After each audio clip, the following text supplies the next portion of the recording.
What is going on, folks? Will Turbid here, aka the one and only true reincarnation of L. Ron Hubbard and rightful and sole heir to all of his mansions, Lambos, and pool parties. Fake Mike! Real news. Oh shit, I think I broke the whisk on that one. I'm animated today. I had some green tea, guys. Take a break from the caffeine, they said, and I did. Try to let your body develop some natural caffeine, and I'm doing that. All right, we're back to the Friday Fun Show. We've got some panelists with us. It's going to be awesome. And we've got some interesting questions. We're going to be joined by a few more guests as we go. And if you're just joining, of course, like, share, and subscribe. Let's see what we've got here with us. We're multicasting on a number of platforms now. So unfortunately, we'll only be able to see if you comment on YouTube. Get your questions or comments in there. Links will be updated in the description. Today, we're going to be talking about men's image and the female mindset and how those two things intersect, or more correctly, do not intersect in this modern world. And I think men's image is the most important thing, because especially if you're not a high value man, if you're not somebody that hasn't accomplished a bunch of things and are super rich and 6'4" and got a dope chin. Notice that's why I have a beard, because I don't have a cool angular jaw like that. It's just like right here, just cuts completely off. So if you don't already have that, though, the image is the one thing that a man has. Your image is the only thing. It's your brand, right? It's what you present to the world. It's how you display people. And it's not just for women, it's for potential business product partners or anything that you want to accomplish. You want to be in the band, you got to dress the part, right? So we're going to be talking about men's image today for sure. I remember back in the day, dudes wore suits like all the time. I know a dude, his father was a butcher back in the day, and every morning he would go up, put on a suit, get the cufflinks going on, go to work, massacre a bunch of animals. They didn't have vegans back at that time. It was really unfortunate. But yeah, and then he would go and boom, he'd come back out, have a suit. People thought he was a doctor. So guys, share the video if you're just joining us. Thank you, Tommy, for getting that out there. I'm going to put some updated links for our guest here. I would like to say welcome to Alexia and Bola. Thank you, ladies, for joining. Alexia, let's start with you, because you were there first, but I sent you the link a little bit early, so it's not a competition there. Tell people a little bit about yourself, and yeah, what you want to promote today is also.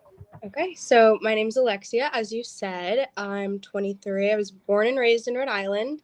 Left for a little bit, went to Syracuse where I studied political science. And then during COVID, I joined the Rhode Island National Guard and have been basically on order since. I'm right now in Maryland at Fort Meade. And I wanted to promote my nonprofit. It's called Foster Hope Adopt a Dream, where I advocate for children in foster care. I myself was adopted at the age of 8, so it's something that's super close to my heart, and getting out education and the stories of these children is super important to me. So you want to get the word out about these kids, and the idea is to try to get them adopted. Is that correct? Yes, to get them adopted, to understand the mindset. There's over 500,000 kids in foster care within our nation. Wow. And 25% of those kids end up with PTSD. Only 1 out of 4 kids that are in foster care are going to end up receiving higher education, like an associate's or a bachelor's degree, never mind the crazy statistics after that. So it's something that I like to raise awareness for. I know I was extremely fortunate to make it out of the foster system and find a loving home with a family who is absolutely phenomenal. They supported every one of my dreams, but I want to give back to ensure that I no longer have to say I'm one of the few children that made it out, but one of the many. Wow, that's awesome and quite admirable, and we'll definitely be promoting that. And hopefully we can have a stream in the future where you come on and only promote that. That would be awesome. And yeah, so she's down in Maryland, home of the NSA. I don't know if you guys remember the video we did with the NSA. Oh yeah, you didn't, because they deleted it out of our cell phones. That was pretty crazy. Well, we might talk about that later. That's a we're gonna keep it late. It's Friday. We don't want to get you in trouble. Maybe. Yeah, we're not going to talk about that. That's a crazy whole nother thing. And we also are joined by Bola. Bola, thank you very much. She's an author and influencer and somebody that has hit the talk show circuits a bunch. So I figured, hey, if she's hitting these other shows, she might as well fall for mine. So Bola, thank you very much for graciously coming on today. Tell people about yourself and also about your book, Daily Soul Bites. Thank you for having me, Will. It's nice to be here. Yes, I am an author and a coach. I'm also a Reiki energy practitioner based here in London, UK. And my book, Daily Soul Bites, has just been released by Balbo Press, a division of A House. And it's really about empowering us to live as empowered beings as opposed to victims. So I share 31 nuggets of inspiration and wisdom, and it's about perspectives of the higher self, because we only become empowered when we become familiar with these perspectives. And the more familiar we are, the more we can practice them. And it's about love, it's about unconditional love, really becoming much more aware of those parts of us that require our own unconditional love. Because at the end of the day, it all starts with us. And this is about transformation and aligning to those higher perspectives to enable us to walk and do everything we do as empowered beings. So it's available on Amazon and anywhere books are sold online at the moment. Yeah, I really am interested. I just met you, so I haven't got a chance to get the book yet. I am going to purchase it after this stream. So, and guys, you guys already know the drill. The links are in the description. So support Alexia, support Bola. This is why we do this. I could have sold out like a loser. I could have threw on a pound of makeup and had the military industrial complex and big pharma up my butt. I could have sat there covered up for Jeffrey Epstein, told lies about weapons of mass destruction, but I didn't, because why would you want to put makeup on this beard? But in all seriousness, these are the people that don't sell out. These are the people that don't sacrifice their integrity and are actually giving a gift back to humanity. So the least we can do is stand on their shoulders and help them get out the word. So please, everyone, help Alexia and Bola as well. And Bola, I think that's awesome. And thank you, Tommy, for putting their links up there. They will be in the description as well. Yeah, Bola, I think it's, for the longest time, I woke up, if you call that. I mean, that word's been destroyed for a long time now. But I came to the understanding that things weren't like I was told in kindergarten, roughly damn near 20 years now. Cheese and crackers, that's been a while. And at first I was like, okay, sure, I'll just memorize enough facts and then I'll yell them at people and point the finger at them and the world's changed, don't worry, great. But what I found out later on is most people do not make decisions based on facts and logic. Rather, psychologically speaking, they make it on their emotions and their feels. So I was going about that the whole wrong way. And then I later realized, hey, we all have some unhealed trauma from when we were kids, even if we had the best of upbringing. And how am I going to tell people random facts about the Bilderberg group if these people can't even figure that out? So yes, Bola and Alexia, yeah, it definitely starts from within. So thank you guys for what you do. And now let's riff a little bit on, and I know you guys can take this from whatever angle you want, but I'm going to start it off with this. Let's talk about men's image in 2024, right? We have a lot of problems with dating, and one of the reasons I'm starting to do this is to cultivate gentlemen, to cultivate gentlewomen, and so that people don't have to rely on the government. They can rely on themselves and their family, especially in this crazy inflation that we have going on. What can you guys tell me about the average man's image in 2024? I mean, before we used to be, wearing suits and stand up straight. I got to get the chest out, chin up a little bit. What's going on with men's image in 2024?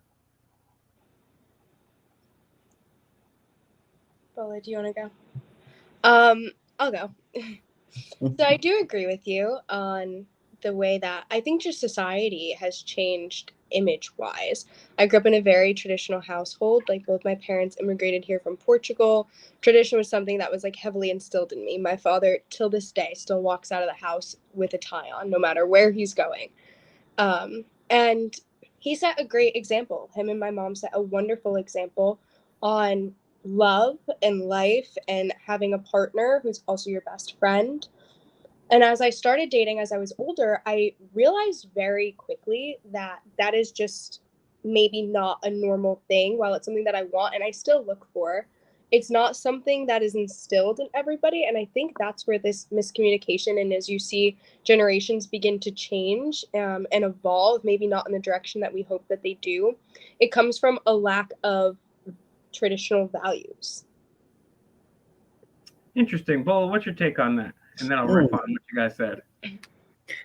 Well, I am a mother of two young men, My first son is 27 and my youngest son is 26. I will say that things are not the way they used to be.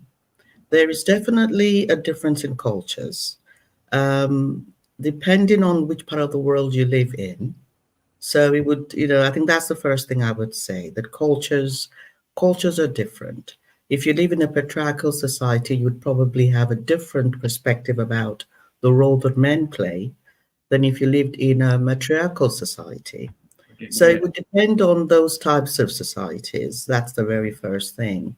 Now, I will also say that I am not an expert in this. I would, I am more about looking at what are the similarities that we have as men and women, as opposed to what are the differences that we have. Because there is a lot of emphasis placed on the things we have that are different between us, whether it's color, whether it's race, whether it's gender. And it's important for us to begin to look at ourselves as beings, beings of light, whatever your gender, whatever your age, whatever your culture, because this is really where we're talking about oneness. But I take it this is the topic of today. It is, and I'll get you guys both up to talk some more serious stuff. So, just a quick background. I've been pissing people off for damn near 20 years now in there, and I've said, you know what? I finally got to the point where I was like, I need to have a little fun. Fridays are going to be the day that we wind things down a little bit, but also address some problems. I've been deleted off of Facebook and in this platform before in the past, and I want to address things from a different perspective. Like you, it took me a while to realize. You kind of figured out. Oh, I unlike you, I should say. It took me a while to realize where I want to go with things. So I'm trying to actually. I thought I was being direct in the first place. I'm trying to be more direct. And a great quote that I wanted to actually start the show with is by George Adair, and he says, "Everything you've ever wanted is on the other side of fear." Say that again, FEAR. Everything you've ever wanted is on the other side of fear. I'll never get that job. Oh my God, that's Paul McCartney. He's one of the Beatles from Liverpool. I should go ask him for his autograph. I've been playing bass for many years. Nah, I could never. Oh man, look at that girl over there. She's so pretty. I would love to talk to her and take her on a date, but I don't know. What if she thinks of it? Everything that you want is on the opposite side of fear. So that's what I'm trying to do, is to try to have people grab life by the horns a little bit and do the right thing. And I understand your perspective is slightly different, but I did want to ask your opinion on this and introduce you, and I guess hopefully get you some book sales for the next time so people can come back with some more formulated questions. Now it's interesting because you brought up something I wanted to talk about earlier, the differences between patriarchal and matriarchal societies, and then obviously everything, but the dating in between that. And there's all sorts of different ways human beings have arranged families and dating throughout cultures and the centuries. Do you have anything to say about the pros and cons or the differences between a patriarchal and matriarchal society, and maybe from your own perspective, what might work best? Hmm. I definitely see things in terms of pros and cons. In every kind of setting, in every kind of culture, there will be pros and there will be cons. And a lot of this will depend on the individual perspective because we all have free will, you see. And if you are living in a culture that is patriarchal, but you do not necessarily see yourself in that way, there are certain things that you will then be called to do because nothing is a coincidence as well. And we are living in this the system that we are in, which is planet Earth, Gaia, has been set up in a with duality. So there is a lot of resistance to us connecting to our true self. There are a lot of things that have been set up, including patriarchal structures, including matriarchal structures, including gender differences, including age differences. These are all resistance to enable us disconnect from who we truly are. So yes, I see the pros and cons. there is definitely um, an advantage if you have come on this earth plane to explore certain themes. If you've come to explore the theme of dominance, male dominance, you're better off being in a patriarchal society, I guess. But if you've come to explore female dominance, you're better off being in a matriarchal society. And there is no right or wrong, I have to say. It's really about the perspective that you hold and the way in which you set your intentions and the actions that you take. Clarity. Clarity is key.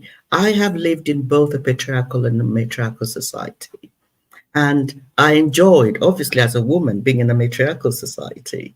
That was fun, much more fun for me. It was less stressful for me. There was less I needed to maneuver. There was less I needed to transform in my environment, living in a matriarchal society as a woman, as a strong, empowered woman.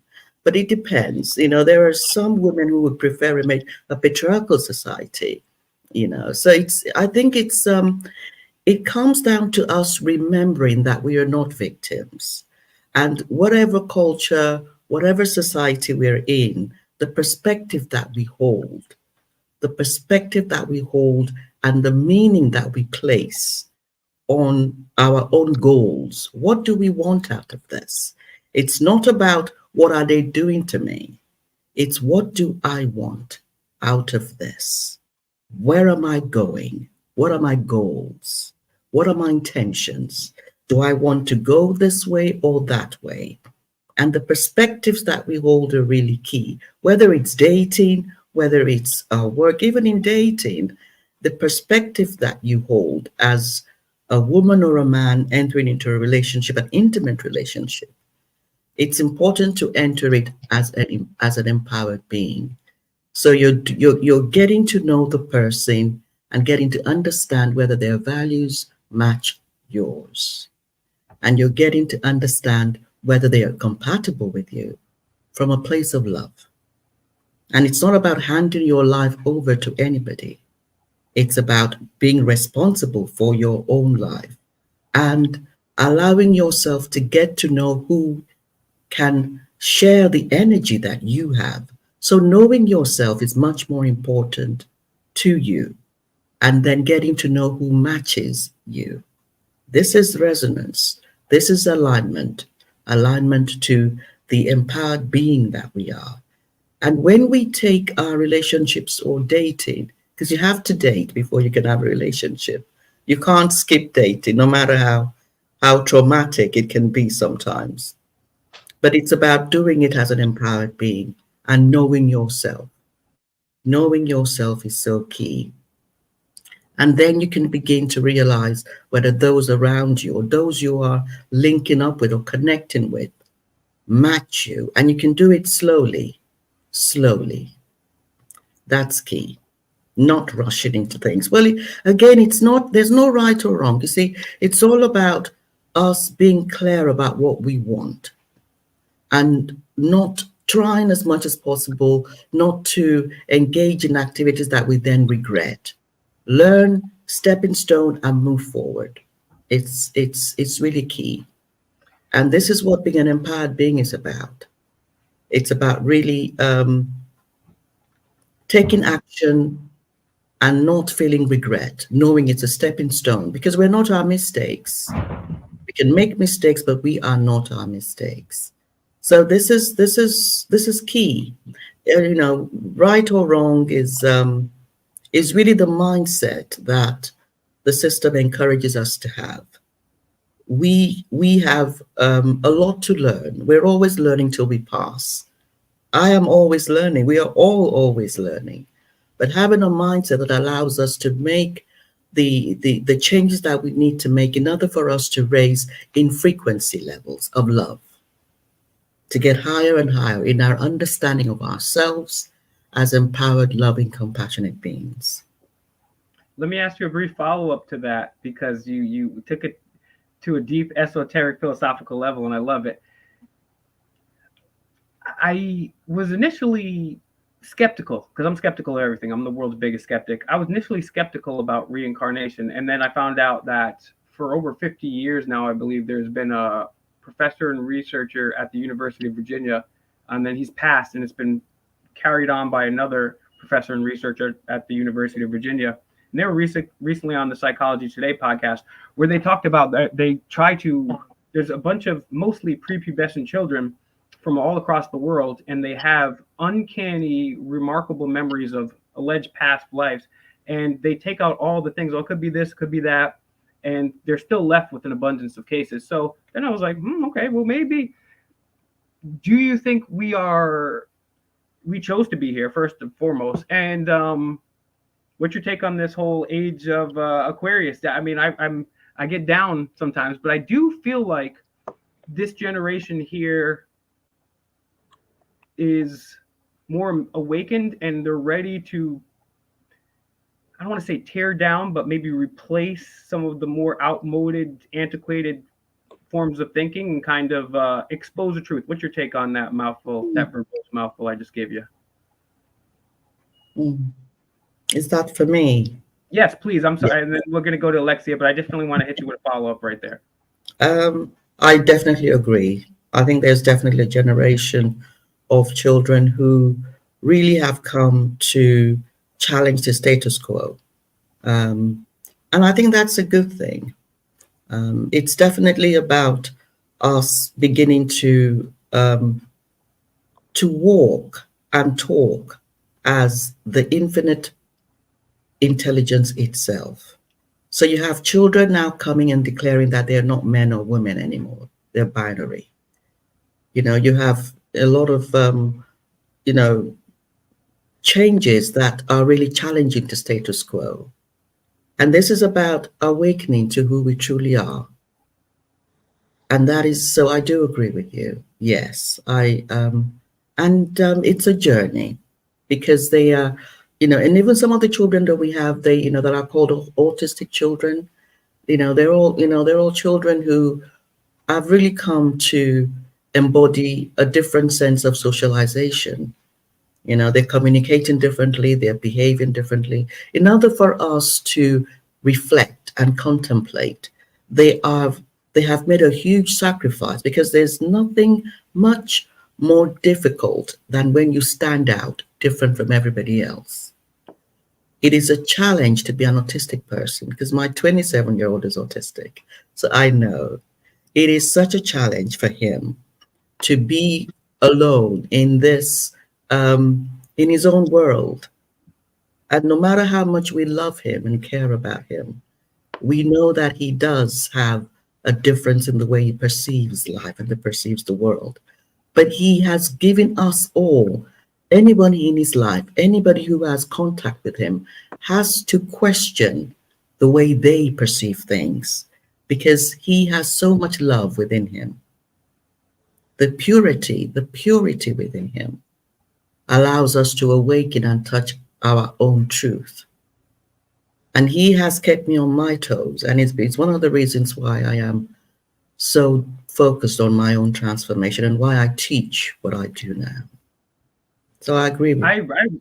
Yeah, I really appreciate it. And it's funny that you should say that, because the last 2 weeks we actually opened up. 2 weeks ago, we had Jeremy Tolmie, and he's an author. He's on the spectrum. He wrote an awesome book called Kicking Asperger's. And we talked to him, and we had a mother of a child that was on the spectrum. And we were talking to him, and they had all these questions. And basically, we said, I'm going to help him co-write the next book, because they were asking all these dating questions. It's going to be called Getting Asperger's. He declined. He said, stay away from me and my brand. But then the following week, we had my boy Michiana Elevators come on, because he was inspired by that. And I've said behind the scenes, and I've said on camera a number of times, I truly believe the people that we term autistic are like the death blow to the New World Order. Because what you said, which I never quite articulated correctly, the innocence, that is so. It's like if someone said, hey, will you look super nice today? I'll feel nice. I'll pass along the compliment. I'm going to have a higher vibration because of that. And that also has the same effect with these children that are so-called autistic or on the spectrum. However, it's not just the love, it's the information as well too. I truly believe that the people that are on the spectrum are the death blow to the New World Order. So yeah, I could not agree with you more. Alexia, yeah, what do you say to all that? And then, yeah, I'm getting better. I've been working on not interrupting and asking monologue questions. So yeah, let's see how you feel about that first, and then we'll continue. All right. Yeah, I had to leave for a little bit. Sorry about that. I am still active. It's a 24/7 job with the Army, so if I have to leave again, I do apologize. But following your last point, I do agree with you so much. So I grew up with a sister who was special needs. She passed away when I was 13. And something that I took while looking for like the gifts through grief was the outlook she gave me on life. Like growing up with a sister like that, a best friend like that, I became a more compassionate person. I know that without a doubt, it is because I had her in my life. I looked at life so much differently from a loving and a positive mindset instead of focusing on the negativity and what went wrong. Because when I did, she was always right there to be like, but we did this today and this was so great and you looked so pretty today. And I took that into my adult life, into my friendships, into my romantic relationships, and it's made me way more at peace. I've given that same theory to friends and they say the same thing. The way that people on the spectrum look at life, they see the positives in it, and that's something that we so often forget to do. We get bogged down by the hustle and the bustle of everyday life, whether it's our job, whether it's family problems, what's going on in the news. And instead of taking a step back and realizing how much of a gift life is, we throw that to the side because these other things are more important. And having that daily reminder at such a young age and having that instilled in me has 100% changed how I view the world and life and everything. That's awesome. Now, okay, let's just get back to the first point, and then we'll kind of switch gears real quick. So, if a man approaches you looking like an idiot like me with a backwards hat or whatever, and let's just say I had just a hoodie and sweatpants on versus not necessarily me, but the guy that you guys are attracted to versus that guy in a sweatpants, hoodies, and maybe a hat versus a suit. Is that going to increase the likelihood of you even giving him conversation in the first place? Or I mean, the same guy, same height, same attractiveness. Does that make a difference? Personally, no. It's more on the communication we have, what we're talking about, and like the way in which he approaches me. I don't care what you look like or what your dress says. If you approach me in a respectful manner and you have something to say and you have something you want to talk about, then I will 100% give you my time of day. It's all about the way in which you approach somebody. While image does matter, I do believe that like putting your best foot forward and like dressing and looking how you feel on the inside or how you want to feel and what you want to project is important. What's more important is how you treat people. And that's what people are going to remember about you most rather than what outfit you were wearing that day. They're not going to carry that with them a month from now. I don't know. You should see some of the shit my friends wear. I mean, I'm still talking about that like 10 years later. It's crazy. So okay, so and that's the key thing, right? So women, the way the dynamic works is women will either make themselves available or they won't. They'll still get approached. And men, it's our job, generally speaking, to do the approaching. Uh, Now, with the rise of the internet, pickup artists, dating shows, and coaches, and all that, there's a lot of information out there. And what works well for you, ladies, or if you could speak on behalf of yourself and perhaps some of your friends, how would you prefer to be approached by a gentleman? Personally, I'm not a huge fan of pickup lines, and I know that's probably not what I everyone shouldn't wants say to hear. pickup lines in general. I mean, I apologize. Just approaches, yeah, because pickup lines are pretty lame. But Yeah. I shouldn't say pickup line, but approach because it could be yeah. Sorry. Which Do you want to take this next one? I just have to grab the door. yeah, go ahead, go do it. Bola, what's your take Yes, on that? yes. Could you ask the question again? Yeah, when when a gentleman is trying to court a female or just approach her, I should say, for the first time, what are some do's and don'ts what's going to help? What are some do's and don'ts as a man approaching a woman? Because you guys are both beautiful, intelligent women who also have a passion for life and are doing things. And that's I mean, those are the type of women I think guys want. Not necessarily even doing something with their life, but that's like an extra cherry on top. You guys are kicking ass. You know what I'm saying? But you guys, I mean, to speak for men, generally speaking, men want someone that's good looking and they want someone that's loyal, right? I mean, those are the two main things. There are other things, but they want someone that's pretty decent looking and loyal, right? And then you guys have all the other accolades too. You guys are taking life by the horns and doing things for the world, not just yourselves. So Bola, what would you say about pro tips for guys approaching? Any do's and don'ts? And then as a secondary question, what are the best, worst, craziest, and most used pickup lines that you've gotten in your days? Honestly, I'm not an expert in this. Let me Well, just say that first. you've lived it though. You. I mean, how would you like to be approached? Right. And you can give us some laughs because I've heard some of the pickup lines that some people use, myself included, in there. I think in life, I think we've just got to be ourselves. There's someone for everyone. There is someone for everyone. And I always try to encourage people not to depend on what the other person will see or what the other person will say.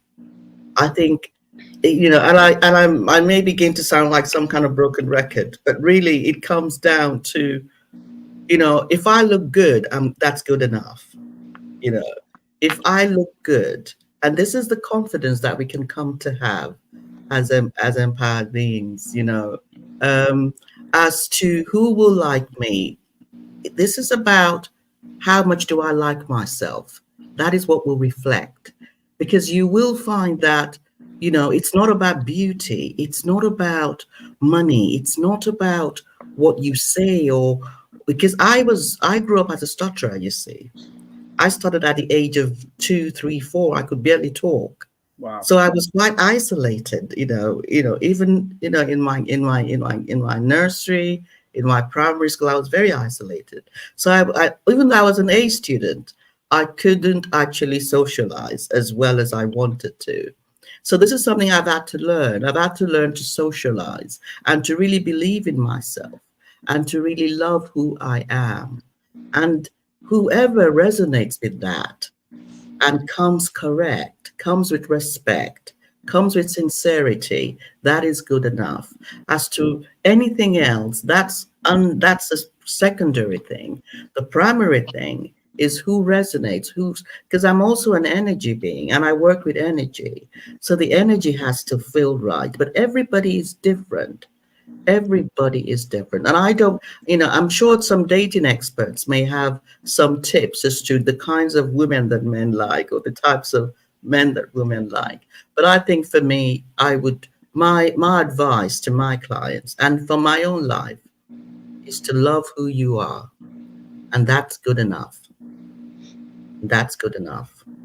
Very well put. Alexia, any pro tips for the bros trying to pick up a good lady out there too? Because obviously we know what to do if there's a HO3, but the guys that are serious about trying to procure themselves a good woman and raise themselves a family, any do's or don'ts for the gentlemen out there?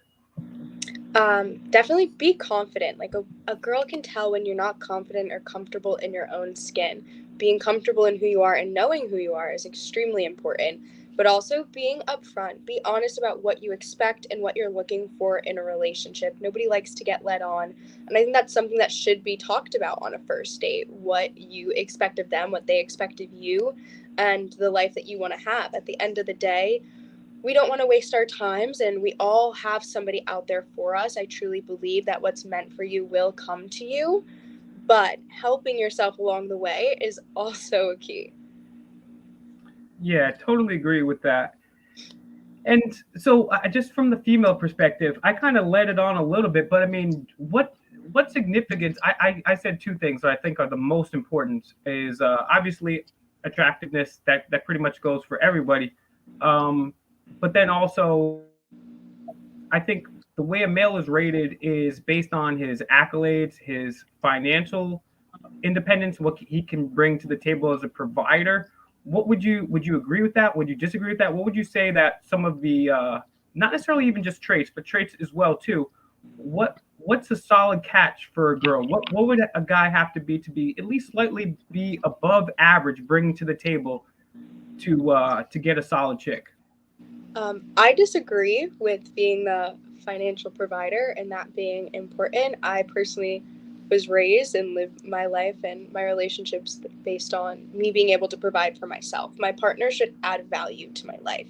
They shouldn't be my whole life. Like, you are your own person outside of that relationship, and that's extremely important. I think that something that men can do to add value to themselves is, again, knowing who they are. That's extremely important. I'm 23 years old. A lot of guys that I've gone out with are still figuring out who they are. I myself sometimes am still figuring out who I am. It's understandable, but being upfront about it is important. And also going in with an understanding mindset. That's the biggest thing for me when I'm dating. Understanding and respect. That is huge, and it'll take you leaps and bounds. Finances and what you're wearing and what you have matter a lot less to women than men think. I'm going to push back. I'm not saying you're incorrect there, but I do think that I think you may be an exception to the rule there. Have you? And feel free not to answer any of these questions. Have you ever dated anybody that made less money than you? I have. You Yes. have? Yes. Are you still dating that person? I'm not, but not for that reason. Okay. See, I think I've had my own experiences, and I've talked to some people too. And I think that it's important for men, like she said, to do bring that value to yourself, because there are sweet women out there like Alexia and like some people that even I've dated as well too. And first of all, you're gonna have your own money. I mean, it's crazy. But when my grandpa was growing up, it was a whole different story. He could feed a family of 8, no problem, because inflation wasn't crazy. He already bought a house. He didn't have to work 9 jobs. He didn't have to have grandma out there working all these jobs too. So you definitely men, if you're not working 60 to 80 hours a week, you're not working. You're literally not working. And yeah, women will say, and there are, I think Alexia may be the exception to the rule when it comes to this. But I definitely concur with her that yes, you want to have that figured out for yourself. You want to be financially stable too. I think that she's probably right. I think she's a sweetheart, but I do think if she was dating a bro for like 5, 10 years, it's like after a while you'd be like, all right, who's the man here? Like, I mean, if he offers other things too, I don't know, because I do think because I'll say this and I'll give you the floor, because I recently, not recently, it's been over 2 years since we've broken up now, but I had a real sweetheart. She was a great girl, and I was focusing on the revolution, and I was sometimes I would be just focusing doing YouTube, and sometimes I'd be working 3 jobs doing other things. And the problem with that was I could tell, even though she loved me, and if it was up to me, not if it was up to me, if I wanted to, and things had turned out the way I'm glad they didn't, but if I wanted to, I could be with her to this day. But it did kind of it grinded her gears after a while. She first you'd say like, oh well, I love the fact that you don't care about money and you're standing up to the system and you're not like other guys. And then after a while, it's like, well, and I'm like, so what do you think? Maybe 5 or 10 years, it starts to get annoying, Alexia? I have no problem making more money or being the breadwinner. I don't think that determines what a man is or their role in our relationship. I think the problem with that story you told wasn't the fact that you weren't making a lot of money. It was the priorities, and that your relationship didn't seem to be a top priority. And this is not me like attacking you. Maybe I'm making assumptions. But for me personally, I don't care what the man I'm with is making or what he's doing unless he is doing something that is obviously illegal or is not giving him any value to life. Well, money isn't the problem. It's priorities that are the problem. Totally agree. And I think you're right about that. Would you expect the man to pick up some other type of thing if you were the primary breadwinner? And I'm going to welcome also DMA. This guy's a YouTuber. He's Hey guys. nearly at 200,000 subscribers. This guy has literally changed the world. And he's smarter and more handsome than me in every single way, and that's why I was like, "Geez, when the hell are you gonna get here, Bucko?" And then we have Teets. Teets, welcome to the stream. How are you? You're muted there, Bucko. We can't hear you. Just gotta unmute. Boop, go like boop. I think you can unmute her actually from your man, end. let's see if I can do that. And if that doesn't work, I think I can. Let's look at that. Oh my gosh, no, I can't. I can't unmute her. Oh. Try to leave, and come back, and let's see if that happens. Whoa, I can mute people. Look at this. Yeah, you can mute people. Nice. Okay. You got the power. I've got the power. Okay, so distractions aside, we're talking about guys, men's image, female. Okay, that's what I wanted to say. Alexia, I would agree with about everything you said except for illegal, because just because something is illegal doesn't necessarily make it war. Right now, here in the United States, the war on drugs. Well, first of all, they didn't even get a constitutional amendment like they did with alcohol. And every single day, cops will arrest your butt if you got a plant on you. The same plant that George Washington himself grew. So if George Washington is alive today, they would arrest George Washington. Not only that, I mean, it's Friday, right? But so yes, just because, I mean, slavery was once legal, and harboring slaves to freedom was once illegal. So just because, but I think I'm just being a little picky with your words there. But yeah, I agree. I said illegal because I'm in the military.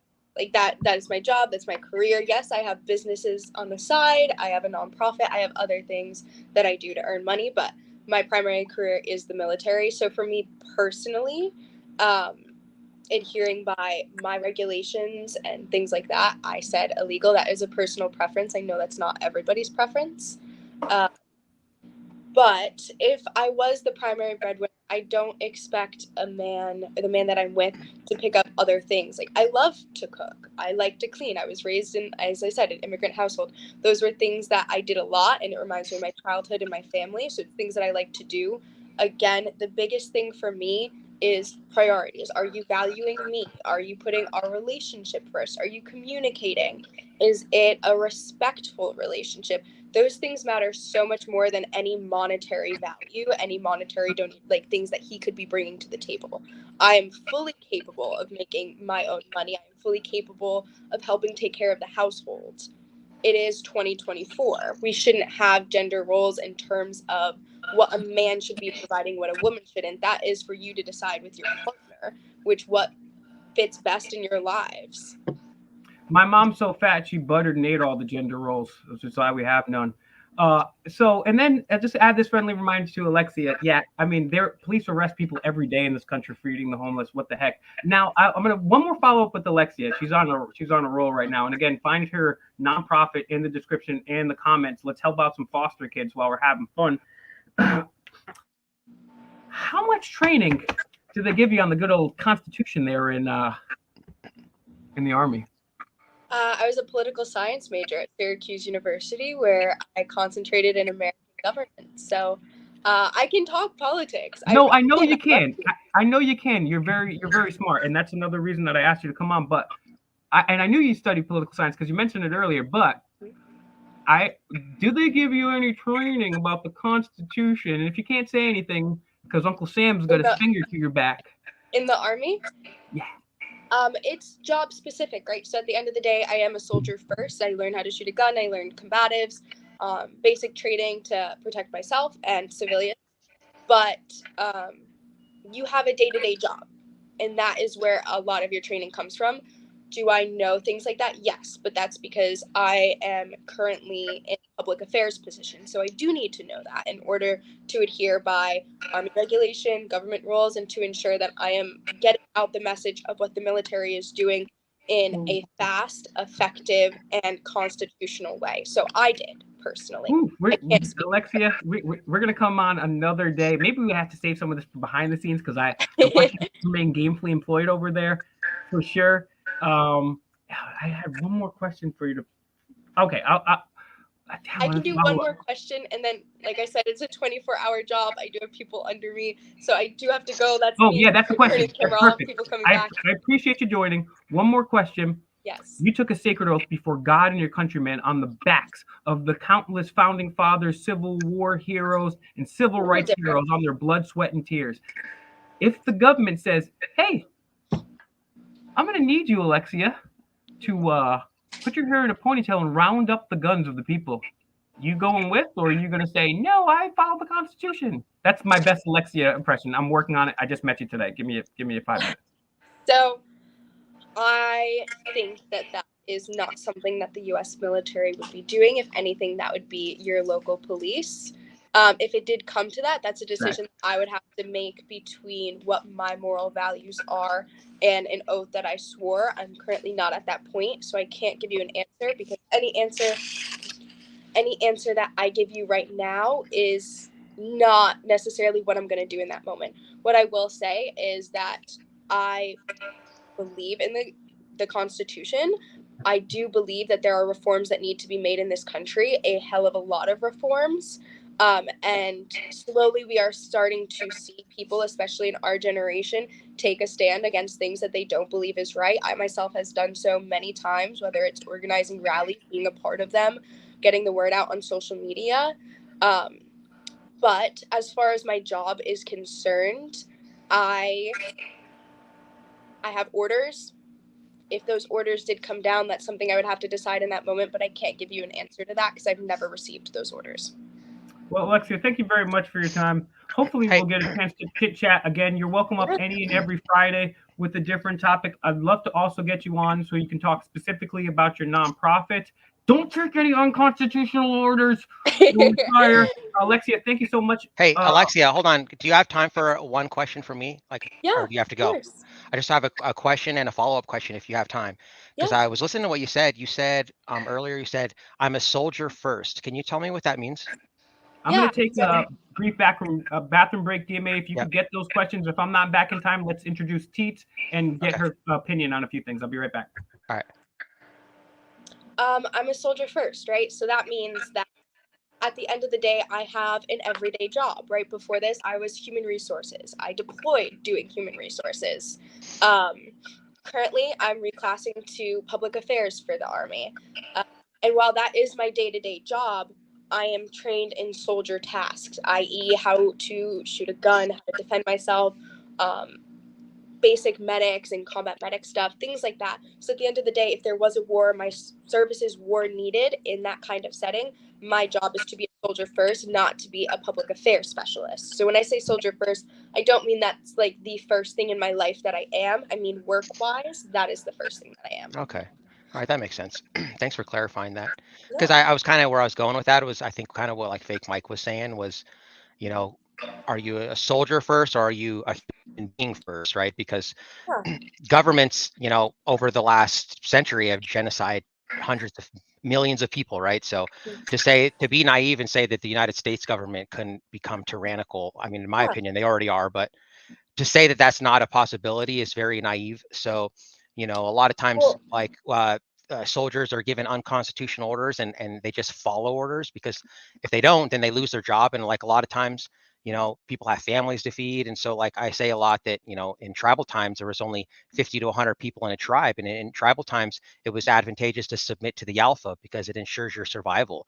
And 99% of our existence has been in tribal times, right? We only had this population explosion recently. So a lot of times people will still do that and they'll just submit to the alpha and they'll say, oh, that's unconstitutional order. Well, I have to feed my family, so I'm just going to follow it. You know what I mean? I mean, so I don't think that like my job defines me. Like, yes, I'm not ashamed that I am in the military. I grew up with immigrant parents who struggled to come to this country for a better life, and they got that. They are the definition of the American dream. My dad came here when he was 9 years old, didn't speak the language. My mom was older too, didn't speak the language either. They were able to put me through private schooling. I went to a wonderful university. So I'm proud to be an American because I understand the struggle that they came from and the sacrifices they've made to give me and my siblings the life that we have. And that is why I joined the military. But first and foremost, I am an aunt. I am a big sister. I am a president of a nonprofit. Those are the things that I am first. My job, just like anybody else's job, doesn't define who they are. I know you got to go soon. I wanted to just show you something because you said that you're in public affairs, which is interesting because my number one influence was a Marine, and he was in public affairs, and he was served in the first battle in Iraq in Fallujah in 2004. And he wrote this book, and it's called Freedom. And I think especially people like you who are also in the military need to read this book. And this book is available for free on every digital format. You can actually go to his YouTube channel, Adam Kokesh, and he has it on YouTube. He reads his own book. But he wrote this book, part of this book, while he was in jail. He actually got arrested for racking a Don't shotgun spoil on it. Don't freedom. spoil it. Don't spoil it. Don't spoil it. Don't spoil it. Okay. I was looking for a new book. I was saying to my roommate, I stayed up late reading my last book last night. So that is perfect timing, and I definitely will read that. It's Great. And I hope free. you come back up and let us know too, like what your thoughts are, Yeah. because it might challenge your beliefs a little bit. But given the fact this is coming from an Iraq war veteran, you might like it. Stop. Don't give her any more. Don't give her any more. Oh, No, I'm not gonna spoil it. No, look, definitely check out Freedom by Adam Kokesh. Kokesh. Kokesh. Freedom by Adam Kokesh. I highly recommend the book. It's one of my top, I would say literally no exaggeration, top 5 books I've ever read. And not to brag, I finished a rather big book the other day. It was 50 pages, and that's a lot of coloring if you think about it. Like my forearm was screwed up after that. But in all seriousness, that book is amazing. A little disappointed DMA. You said, well, my inspiration. I was sitting over here like, well, everyone knows you're my number one inspiration. Okay, just to give it, so. He's 1.5. I get it. No, seriously, DMA is cool that he plays with me like that because he's obviously the superior man to me. Teach, are you there with us, player? You down there, or she's at work? I'm gonna head out. Okay. Thank you very much for joining, everyone. You if you could say one last thing, if you could say the name of your nonprofit 3 times, because it sticks in people's memories, and the link will be in the description so people can support you and tell them that the fakest of all Michael sent you. Oh goodness, okay, it's long. I can say it twice. It's Foster Hope, Adopt a Dream, advocating for foster children in the United States. I'm actually just gonna say it once, but also follow me on Instagram. It's Lexi_Rodriguez. You can get more information on upcoming fundraisers that I'm having, and I'm also competing for Miss Rhode Island in a few months if you'd like to follow along on that journey. And I hope you guys have me back soon. It was wonderful to talk to you guys, and have a great night. You too. Thank you. Bye. Lexi, much appreciated. Teets, welcome to the Scream. How are you today, player? Can we get a check one too? Great. You good? Great. We can hear you now. You've got a lovely smile. Great. Welcome to the stream. So the first thing what you missed out on here is we were talking about men's image and the female mindset. Let's start with the men's image. One of the things we talked about, and this is a quote, if anybody's just joining, first of all, share the video. Second of all, support Bola. Bola is like a regular guest on our show, only like times 10. And I feel kind of bad but I did. And she was like, that's not what I usually talk about. And I was like, will you please come on anyways? And she was like, no. And then I was like, I'll give you $12. And she was like, make it 50. And I was like, okay. And so luckily we have her. We're going to have her back on the show. Her book sounds amazing. I'm going to be purchasing it for sure. And just what she had to say. And then how eloquent she talks. She's like or all like me. She's over here just like, she's like, the Oracle from the Matrix, only younger and prettier. Okay, so I'm going to start calling you the Oracle. And Teets, so let's talk about a men's image in 2024. How important is a man's image when approaching to you? And then also, what are some of the best, worst, craziest, and most used pickup lines that you've got, or not necessarily pickup lines, approaches you've gotten in real life and on the internet? Okay, so a man's image for me when approaching me is someone that has the same expectation of goals as me. So like if I was to ever, like are we talking about visually, like when I first see somebody, their image? Yeah, so for example, if someone pulls up on you, same level of attractiveness, same height, weight, whatever, it's somebody that you do find attractive, whatever that is, and there's 2 approaches. One is a guy that's got a nice suit on. The other guy, he's just got a hoodie and sweatpants on. And hoodie and sweatpants. You would prefer that? I would prefer that, yes. And why? Because I feel like if you have a suit and you're approaching me, it shows that you're a little bit more advanced in whatever you're doing, and that's not where I am at the moment.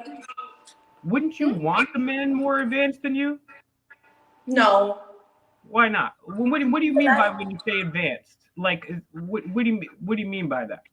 Like making more money, making You wouldn't just want a guy. You wouldn't want a guy making more money than you so you could take care of you. No. I would want the taking care of me aspect the same way I would take care of you. So it's just like you help me with what I can help you with. Someone who is just able to provide it all for me and do everything, that's nice, but then it also lowers my self-esteem and my confidence as a woman because it's just like this What man do is doing, you? yeah. First of all, I like where you're going because this is making a good uh, conversation, and you're giving me answers that I was not expecting, which is fascinating. So, what do you think that the okay? Do you the male and the female in the relationship? Do you think that their roles should be different, or do you think that they should be the same? And if yes or if no, expand upon that, please. I feel like they should be a mix of both because as a woman, I should be able to take care of the house, take care of you when you get out of work. And as a man, you should be able to provide and give me the stability that I could use to take care of both of us. So having a So man, yeah. no, I'm sorry, and I apologize. Please continue because one of the things I promised myself I was going to work on is interruptions. I'm really bad at it. Sorry. Please continue.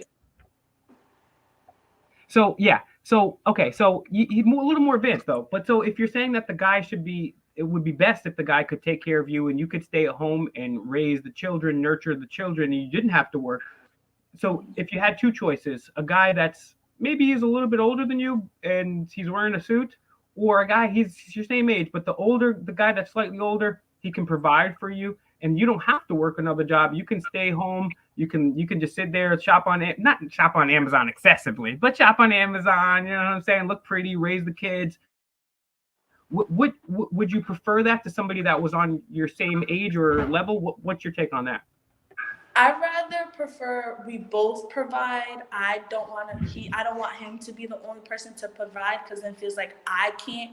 As a woman raising kids, it just looks like, oh, mom just stayed home all day. She didn't really go out and show us that I could do it as a woman too. Or only a woman is supposed to stay home and take care of the house. A woman's not supposed to work. I don't like putting that image into kids' mind because I have a 4-month-old son and I already know how I kind of want to raise my son to show no matter whatever troubles I go through, there's always going to be a better outcome. So if a man just comes home, take care of all the bills and everything, it gives an impact on my kids. If I have a daughter, showing her, oh, I just need a man to give me everything I want, buy me everything I want. All I have to do is sit at home, take care of the house, and watch the kids. That's not really something I see myself showing my kids.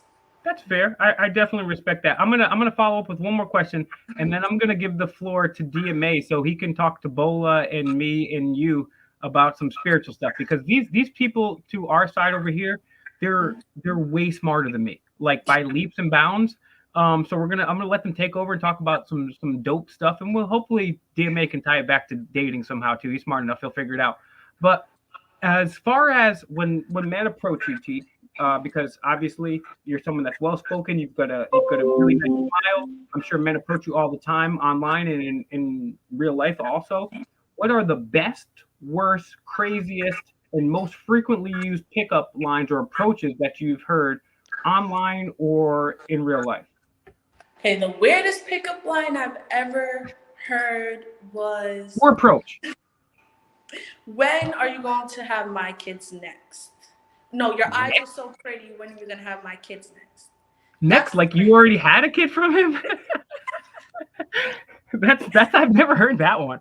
And it's funny because I ask females all the time, like in my friends' family, and anytime I get a chance to, because as a male, we're the ones that generally speaking do the approaching, right? And females, they'll either let themselves be approached or they won't, and they'll be like, get away from me. But as a man's job, it's our job to, for the most part, do the approaching. So that was the weirdest. Have you any good ones, or what's the most frequent thing that you get approached by either online or in the DMs? My favorite one is, you have a pretty smile. Let me take you out. Just pinpointing the little things I really don't pay attention to, my eyes, my smile, stuff like that, my personality. So when someone else sees the good I could provide, that makes me want to lean more into pursuing it further.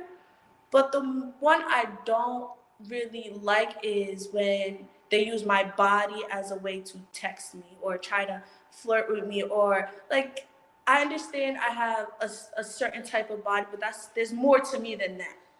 So just only pinpointing out my body is just like, that's already a turn off for me. I don't want nothing to do with you because you're only looking at one thing now. You only want to do one thing after that. So there's no. I totally agree with you there, Teets.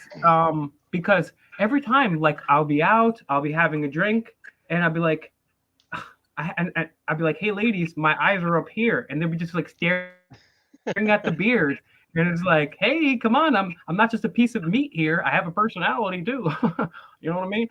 Okay, DMA. And Teets, one more thing and is there anything that you want to promote with us today? What's your Cash App? Do you have any business or charity that you want to promote with? What's your Cash App? So, because I appreciate you being here, and I want people to hear what you have to say about the next question too. I definitely wanted to graciously introduce you here, but I wanted to look at the DMA's got folders and notebooks. Yeah, I hope you're ready for this, Bola. I hope you're ready for No, this. I'm just Is there organized. anything you want to promote, Teets? No, I do. Actually, yes. Oh, well, yes. If you guys could go follow my sister's Instagram, Juice Skin Lab. She's a licensed esthetician. She focuses on people with very discolored skin. She does anything. So if You you guys laughed a want little to check too her hard out, there, Teets. yes. It's a little too hard of a laugh. All right, Teets, if you could do me a favor, either now or later, DM me that, and I'll put it in the description so everyone can check that out, and remind me to promote that again at the end of the stream. DMA, please. Yeah. Floor And is yours. maybe Rogier can throw a link in the chat too. Please, Roger. Rogier. Yeah, Roger's Yeah. out there in Also, the Netherlands. In the Netherlands. I was just wondering. Bola. I was trying to get ready. I just got home from Colorado Springs, and I was kind of listening, and you were saying some stuff about some spirituality. So, um, I actually I have a spiritual channel too. It's called Empirical Miracle, and I've been in my spiritual awakening now for, I'd say, about 5 years, 5 years in or so. And but I know I came in late, but could you just like briefly kind of tell me like your background and the stuff that you do? I know you said something about Reiki. Yes, yes. Hi, it's nice to meet you, DMA. Yes, I am a Reiki practitioner. I was attuned in 2018. And this is really about me now being able to provide alignments for my clients. So we're all energy beings. Yep. And this is about us having a reactivation within us. I mean, Reiki, what Reiki does, it just allows us to reconnect to universal source. It allows us to connect to infinite intelligence. So a lot of the times, because of the conditioning and the programs that we receive from childhood, we disconnect. We disconnect and we forget who we are. You know, a lot of the times our energy bodies are actually kind of clogged up, blocked up. And it's all about the beliefs. The beliefs we hold actually create neural pathways within us. And some neural pathways are actually not flowing. They're actually, they actually block the way our energy flows. And when that happens, we enter a state of dis-ease. And this is what energy healing helps us to get. We become much more lighter. We become lighter, and our energy flows better.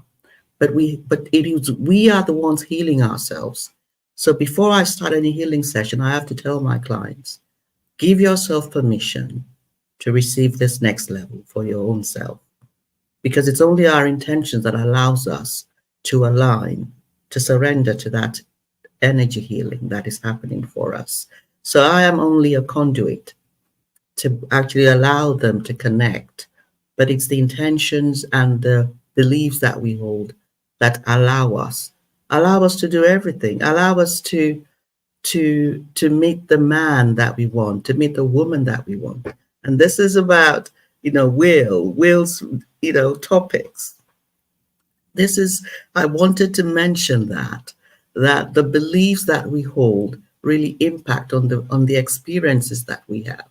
If we believe that this is the type of relationship that I want, that's the type of relationship that we will actually attract. A lot of my work is based around psychology, around humanistic psychology. So this is the work of Carl Rogers, where he's talking about how we are in a constantly changing universe. Every individual is in an energy field. They are the center of an energy field in a constantly changing universe. We are not the same person we were a second ago. We are jumping timelines. So if we think we are the same person that got married yesterday or last month, no. It's about what are we doing to maintain the connection. We are in constantly changing relationships, constantly changing environments. We are constantly changing. And the only thing that is keeping us on the same supposedly linear track is our beliefs, our intentions. So yes, that's the work I do. I help my clients really come to understand what their beliefs and intentions are so they can have clarity. Excuse me. And it's that clarity that gives us the intentions, the empowered intentions to create the lives of our dreams. So it's the knowledge, the knowing our own self as empowered beings that allows us to craft, because we're actually crafting our reality. We're creating ourselves and we're crafting our reality. It's not happening to us. We are the ones creating it by the thoughts we hold, by the beliefs we hold, and the beliefs that my clients hold becomes clearer to them as we reflect, as they use the tools that I offer to them. And I have an 8-week program, the SMEET Emotional Mastery Program, which is about understanding self. It starts with self-awareness, understanding the thoughts, the beliefs, and the feelings that we hold, because this is what forms our behavior and our habits. And then being very mindful as to which of those beliefs we want to align to even more. This is mindfulness. And then integration is really becoming much more comfortable with having all the different types of beliefs and emotions within us. There is never a time when we're only holding love or bliss within us. We will always have some triggers of fear, triggers of anxiety.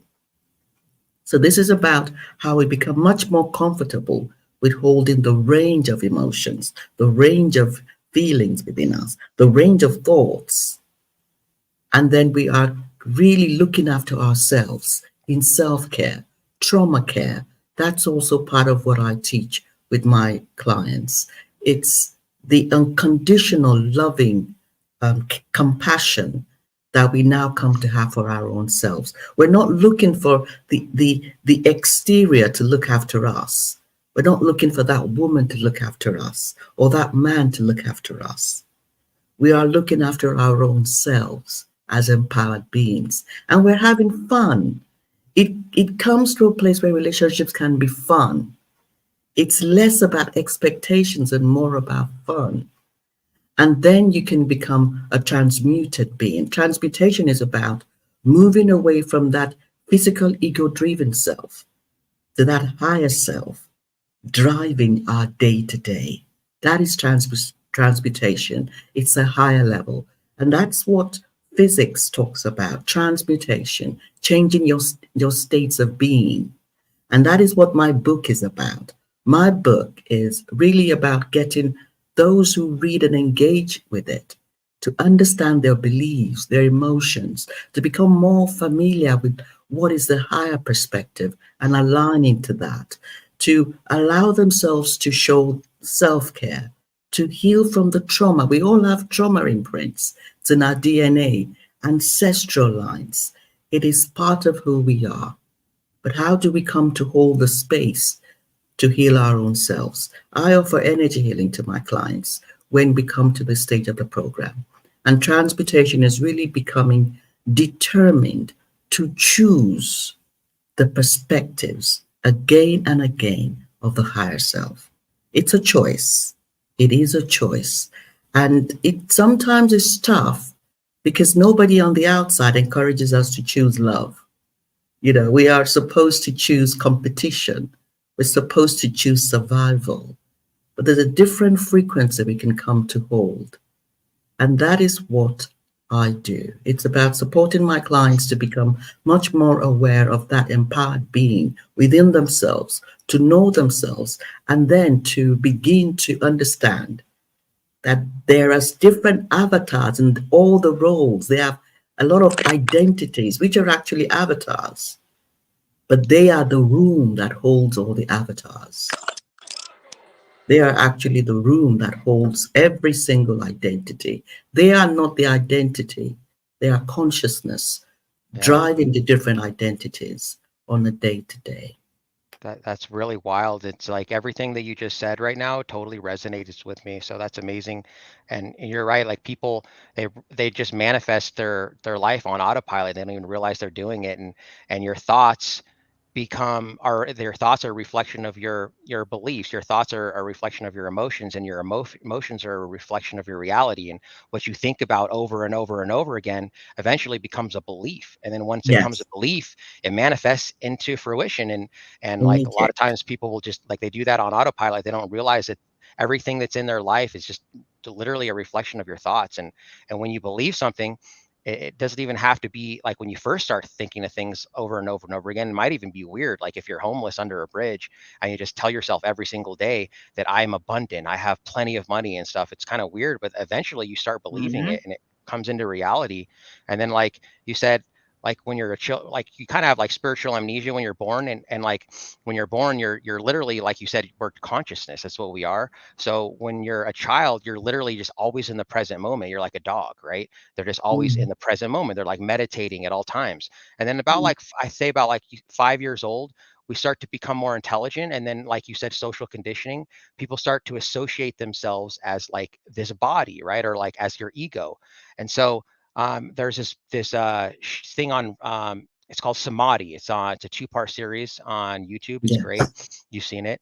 And it says there's one part that really struck a chord with me. It said, the moment you when a child sees a bird, the moment you tell the child what a bird is, it never sees a bird again. And that's true because when it first sees a bird, it's just in the present moment. And then when you tell it the child what a bird is, now it will never see a bird again. It'll only see their thoughts of that bird. Mhm. So that's crazy. That's cool. I'd like Yeah. to read your book and stuff like that. Um, you sound really far further advanced than I am. So There's something I thank you, dear me. There's something I wanted to say about relationships and our beliefs. I remember there was somebody that I was with a while ago, and I considered him to be not a generous person, um, and I defined him as that.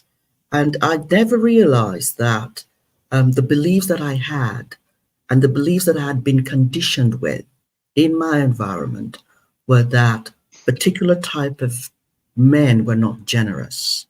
And it was a surprise to me that when he then had the next relationship after we broke up, he was so generous to that person.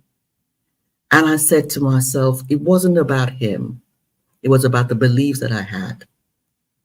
The belief that we have will actually shape the person's character towards us. The same person will present themselves in a different way based on the beliefs that we have. The same person will treat different people differently, will mhm. based on the beliefs that each of them hold and how they interact with him. So it's not so much about the personalities. It comes down to the beliefs that we hold, and we will actually experience what we believe is possible with Totally the agree. spirit. And it's really interesting, very dynamic, And really.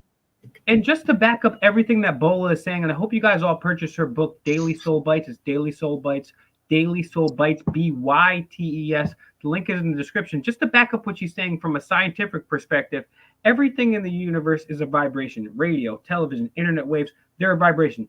Scientists put suction cups on people's heads. Every thought you think emits a frequency. They've done a number of studies in quantum physics, Schrodinger's cat, the double slit experiment, just to name a couple, that show that your frequencies, the vibrations you emit from your thoughts, literally affect the empty space within matter. So Bola is not being hyperbolic when she says that when you are thinking or imagining things, you are literally creating brand new neurotransmitters in your brain. Your thoughts literally create the physical world in your own head, in the what we deem as the physical world. So what she's saying is so spot on. Denver Metro artist, I had a man crush on you, and I was going to let you take over this channel. But Bola's kicking butt right now. She's about to take over the whole channel. We got a couple new entrants into the race. We have Adriana and Chantelle. Adriana, thank you very much for joining us today, and Chantelle, you as well too. The title of today's live stream is "Men's Image and the Mindset of Female Sexuality." So, men, we got an image problem. I mean, look at me. I got a tag coming out of my head right now, and I've got tags hanging off of my pants because young people tell me it's cool, right? So we got an image problem. Don't worry. Next week, I'll be in a suit, right? Okay. So we got an image problem.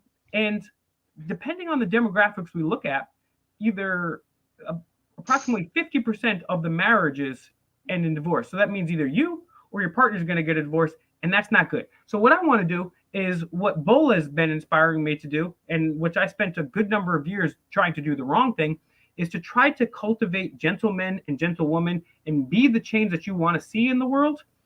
And so we're talking about these things. Adriana, what's your perception on men's image going into 2024? And I'll say this as some context for you here.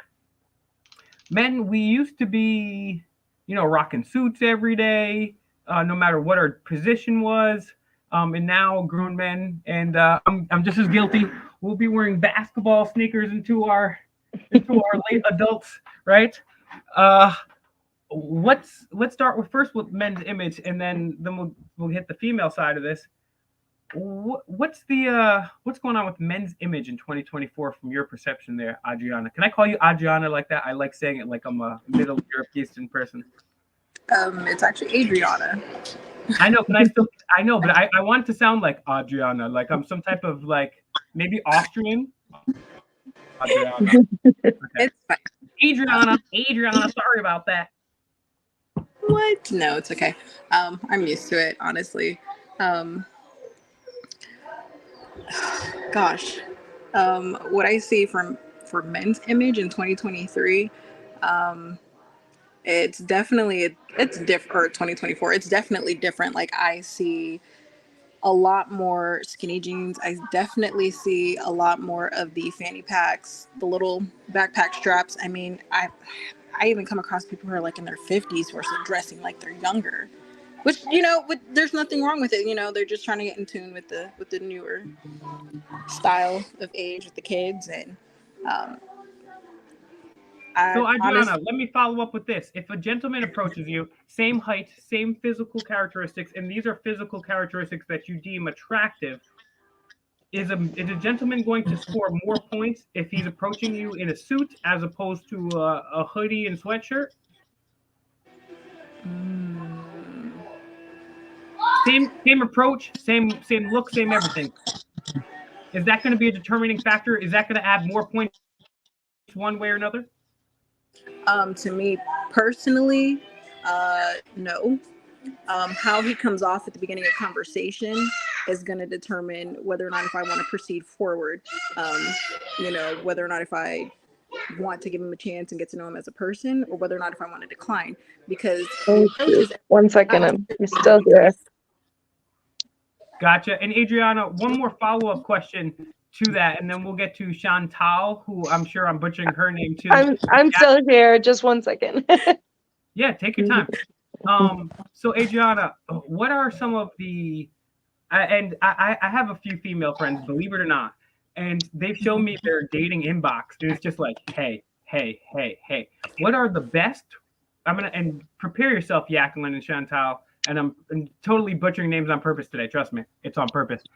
What are the best, worst, craziest, and most frequent pickup lines and/or approaches that you've ever got? Let's start with Adriana. and then we'll move on.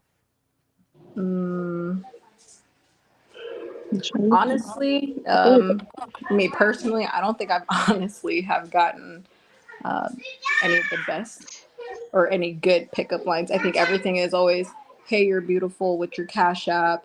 Can I take you on a date? Hey, sexy, or hey, you're a slut. Can I talk to you? Hey, Hey, you're a you're a beast. slut. Can I talk to you? Yeah, like you'd be Hold on. surprised I at gotta what. interrupt you. Has any other woman on this panel or DMA gotten, hey, you're a slut? Can I talk to you? Just a yes or no? I've never heard. That's a new one for me. It's definitely new for me too. Cheese and crackers. Wow, I ask all the time. That's incredible. Have there any?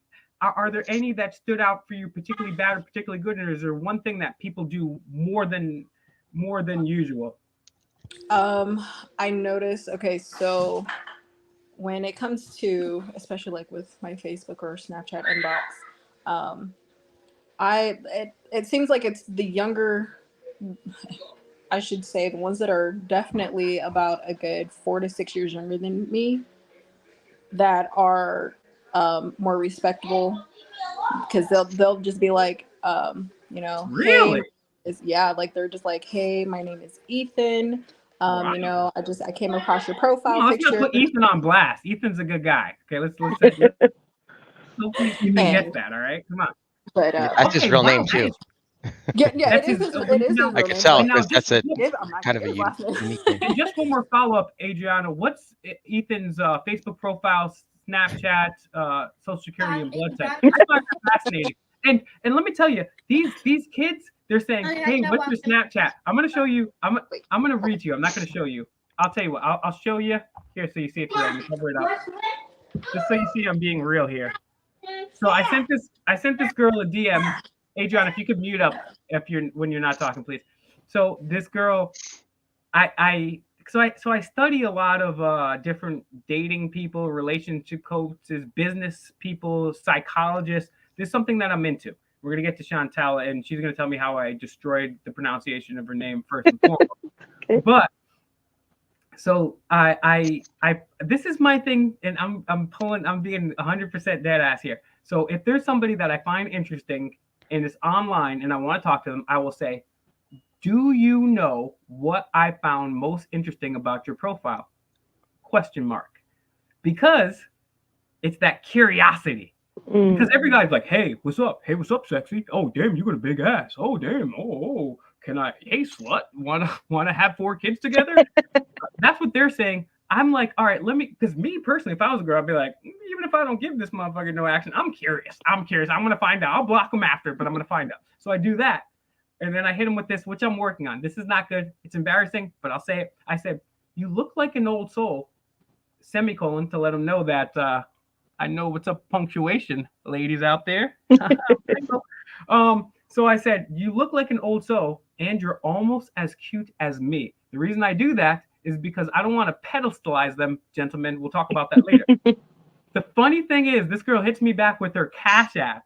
And so I respond, I say, do you want me to bless your Cash App? Question mark. And she says, big manly blessings only, no broke boys. And I say this, Father Lord, I ask that you bless this young woman's Cash App and wrap your arms around this woman's Cash App and grant it serenity, peace, and glory. Father God, I ask that you shine your light and heavenly eyes on this young queen's Cash App, Father God. I ask you to make sure this woman's Cash App is always blessed in white, baby Jesus. Amen. So, gentlemen out there, if a girl hits you with the Snapchat, that's with the Cash App, that's how you respond.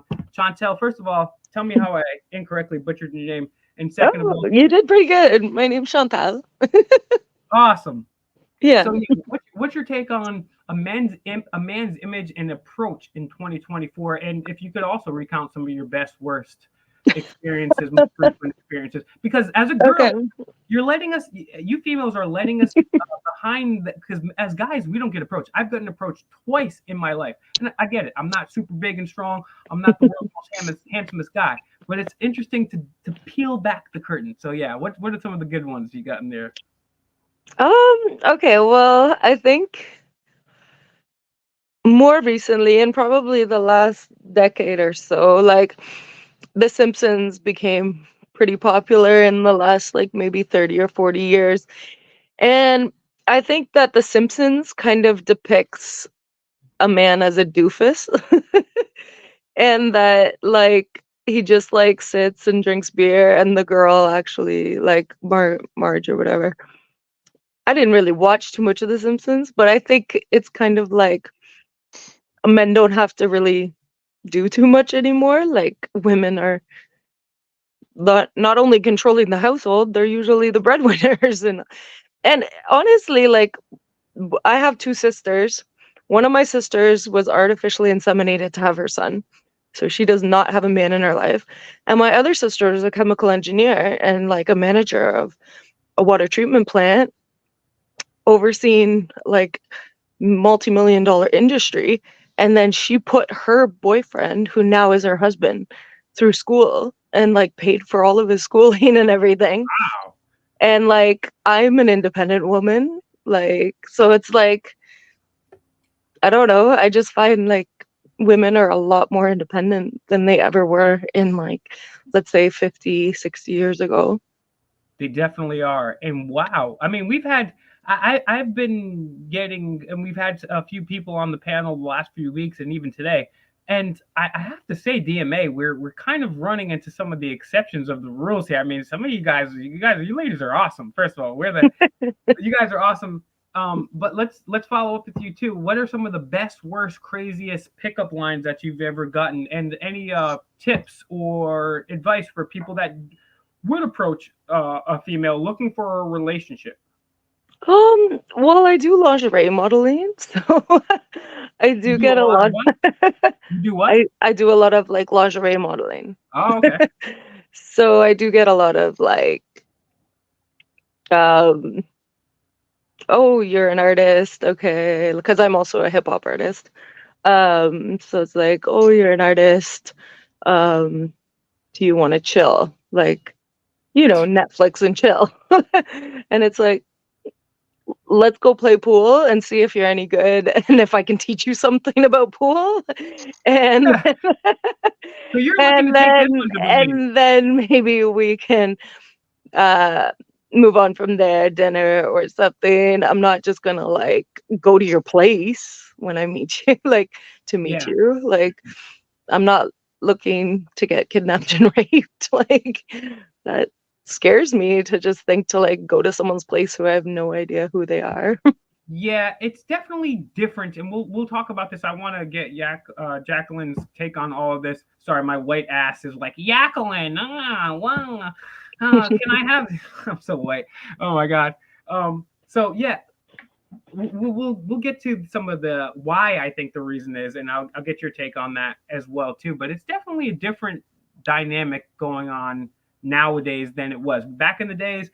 The roles were clearly defined. The man Mhm. worked, he went out and Just provided for the woman, and the woman gave her man sexual exclusivity and was at home raising the children. Obviously, as Bola pointed out quite astutely earlier, it obviously depends on your culture, the time period, and if it's a patriarchal versus matriarchal society or an anarchist society, which is my personal favorite. Yeah, Jacqueline, what's a man's image like in 2024? Does it help or hurt them? Best, worst, craziest, most frequent pickup lines, approaches in real life, and the DMs.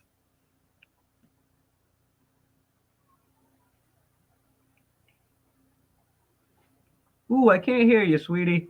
You're unmuted, but I cannot hear you. Give me a test 1 2. All right, maybe just jump out and come right back, and that should work. That always happens. I don't know why. I'm paying you, fool Streamyard. I'm paying you money. Gosh darn it all. So, DMA, what do you want to say in the meantime while we get her back on? Do you have anything to say about the answers that we just heard there?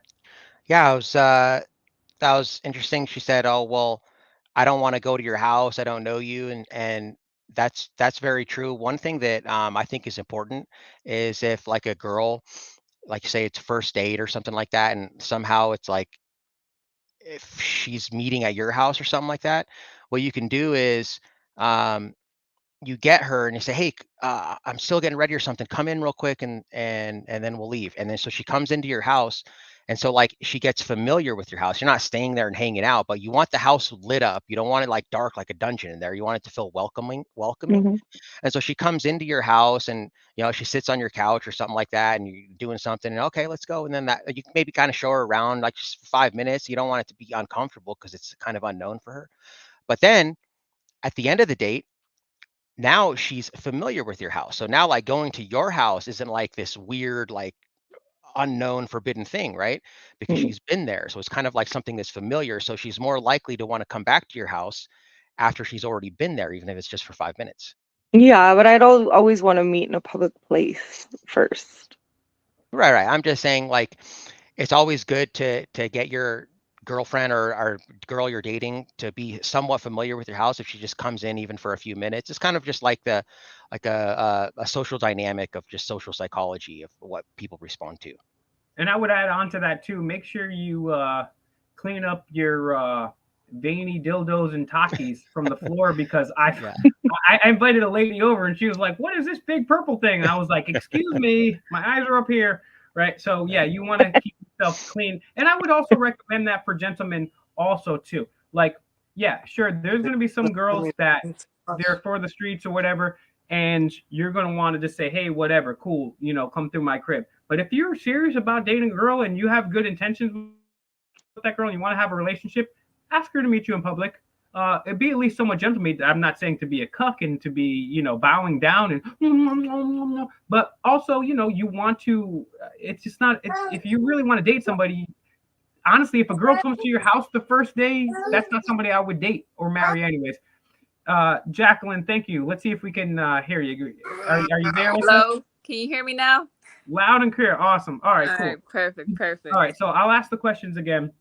One, what's your take on men's image in 2024? Is it helping? Is it hurting them? Does it even make a difference? And then what are some of the best, worst, craziest, and most frequent pickup lines that you've experienced in the digital and regular atmosphere? Well, for one thing, I think it's just there's probably just needs to be a lot more like alignment and guidance for men. I feel like it's just been a misdirection, on what their role is and what their importance is on top of that. What do you And think a man's role should be? I mean, they have multiple roles, but the most important one is, to be protective, like not just of their own women, but of other women that's around them. Yep. Like if they see it, I feel like if you see something going on, it's like don't get in, like, but it's like no, you should the opposite, like help whoever's out there, whether no matter if you know them or not. It's important to be protective of all the women around you. And in other countries they don't have that issue. Children are safe, women are safe, and it's like somehow here that's a big issue of women being, feeling safe. And I Totally. feel like just men being like not strong, not just strong physically, like how you're saying, like I don't look this way, I'm not buff, I'm not this, but you can still protect, like you still have qualities that you can like amplify, and women will be grateful to you that, wow, he stepped up, he saw me, he saw that I felt afraid, he saw that I needed, someone to even walk me. Some women, I've heard stories of that they ask employees to walk them because they've noticed somebody just being a little too close. Absolutely. Yeah, I just want to don't get it twisted out there because I am single, lady. Yeah, I'm not the world's biggest, strongest guy, but there will, if I'm with a woman, I don't care if it's my mom, my grandma, a chick I'm taking on a date, I will give I will, that's my job. I will have to give my life. I'm not going to let anybody disrespect any woman that I'm with or any woman that I'm not with for that matter. I'm glad you made that distinction, Jacqueline, because yeah, nowadays people just watch crazy shit happen and don't do anything about it. One more piece of thing. We got somebody named Oscar backstage. I don't know who the hell Oscar is. I don't know anybody named Oscar in real life. So if you want to come up on the stream, you got to show your face so I can see who you are there, Bucko. And Jacqueline, let's follow up with you here. What are some of the best, worst, craziest, most frequent approaches and pickup lines you've gotten in the digital sphere as well as in real life? That's my husband. He asked if he could watch the live, so I sent him the link. Oh yeah, absolutely. You know what? That's even better. That's even better. Let's add him on. I mean, and you guys, if you guys, or he can just sit there and back and watch too. Maybe Yeah, you could. he's with the boys. He's got to, Oh, okay. Well, maybe if it's up, it's cool. Maybe you could talk about his approach. What took him, what separated him from the rest of the pack, and then also if you want to give the audience some tips, some pointers, some advice on what makes a healthy, successful relationship, because it's not all sunshine. Yeah, for sure. Well, his approach, we met during animal rights activism. You know, it was my first time getting back into it. And One more question. I said I'm not going to interrupt, but I'm going to. Are y'all vegan? Yes. Oh, me too, bitches. Let's go. Hell yeah. I love you guys. My children and I were vegetarian for a little bit. We had incorporated eggs, but we stopped doing that just because they had an allergic reaction, obviously, because, you know, the eggs, they don't feed them proper nutrition. So we're back on, you know, just vegan now. Big fact. So yeah, talk about his approach if you'd like to, but even more importantly, let's talk about some of the things that are keys to having a successful relationship. Well, I think the main thing, you know, for us, I think it's just mainly for me to allow him to lead, because it's so easy for me. And, you know, I just did a small trade, and I was a dental assistant for 10 years. You know, I went from general, and then I got into more like surgical stuff. So very bloody, gruesome stuff. So I was very hands-on. I would sit in procedures for like 8 hours. So it's easy for me. Like, I have tough skin. Nothing really scares me, grosses me out or whatever. So I had to learn to be more feminine, you know, and to allow him to lead, and to know that what I'm doing, raising my children and being at home and having that like kind of behind the scenes aspect, and, you know, still like helping him, you know, in a way that is more conducive for him to grow as a man. Like, I had to learn that, because it was just my mom with my 3 brothers. So there was a lot of masculine energy that my mom had to take over, just because she was the head of the house.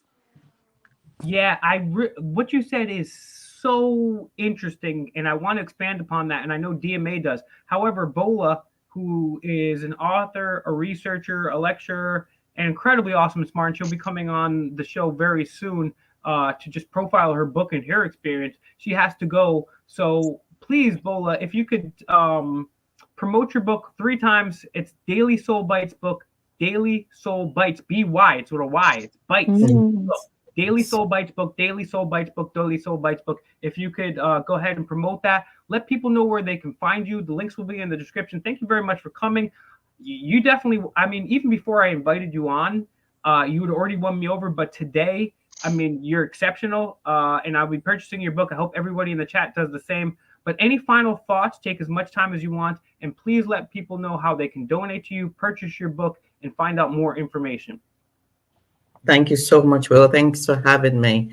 I did have some thoughts around our relationships, because I think it's really important what Yaquelin is saying. And this is about how she has come to understand her own self. You've come to understand what you love about yourself, and what a relationship can offer to you. And you've spoken as an empowered being. And that is really key, I think. It's what sustains our relationships in the long term, when we understand our own selves and we know we want somebody that's leading. Another woman may not want that. And we're all individuals. And whatever it is that we have known ourselves to be, known ourselves to enjoy, that is good enough. That has to be good enough. I think that's so important. And this empowered perspective is really what my book, Daily Soul Bites, is about. I'm not sure if you can see it. So this is Daily Soul Bites. It's available anywhere online books are sold. And it's really sharing perspectives of the higher self. These are the empowering perspectives that allows us to reconnect to our true sense of being. A lot of the times we are acting as victims, and we think that the world is acting on us.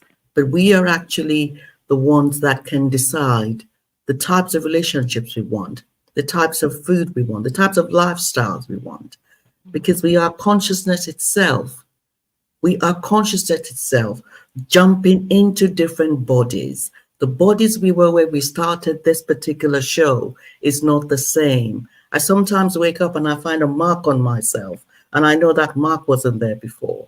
We actually have different bodies, but we can come to really understand our true sense of being, and then we can enjoy the different lifestyles that we want. And this is why my book, I feel, will change lives. It will really enable people to align more to that true sense of self. Um, so yes, it is on Amazon and Google and Balboa Press, and the Kindle Select is actually on for a limited time. So you can actually get it on Kindle Unlimited for a short period of time.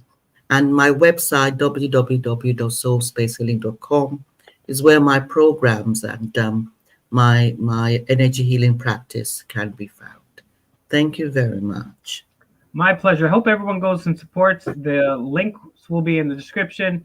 Bola, I mean, what a lovely, intelligent woman this person is.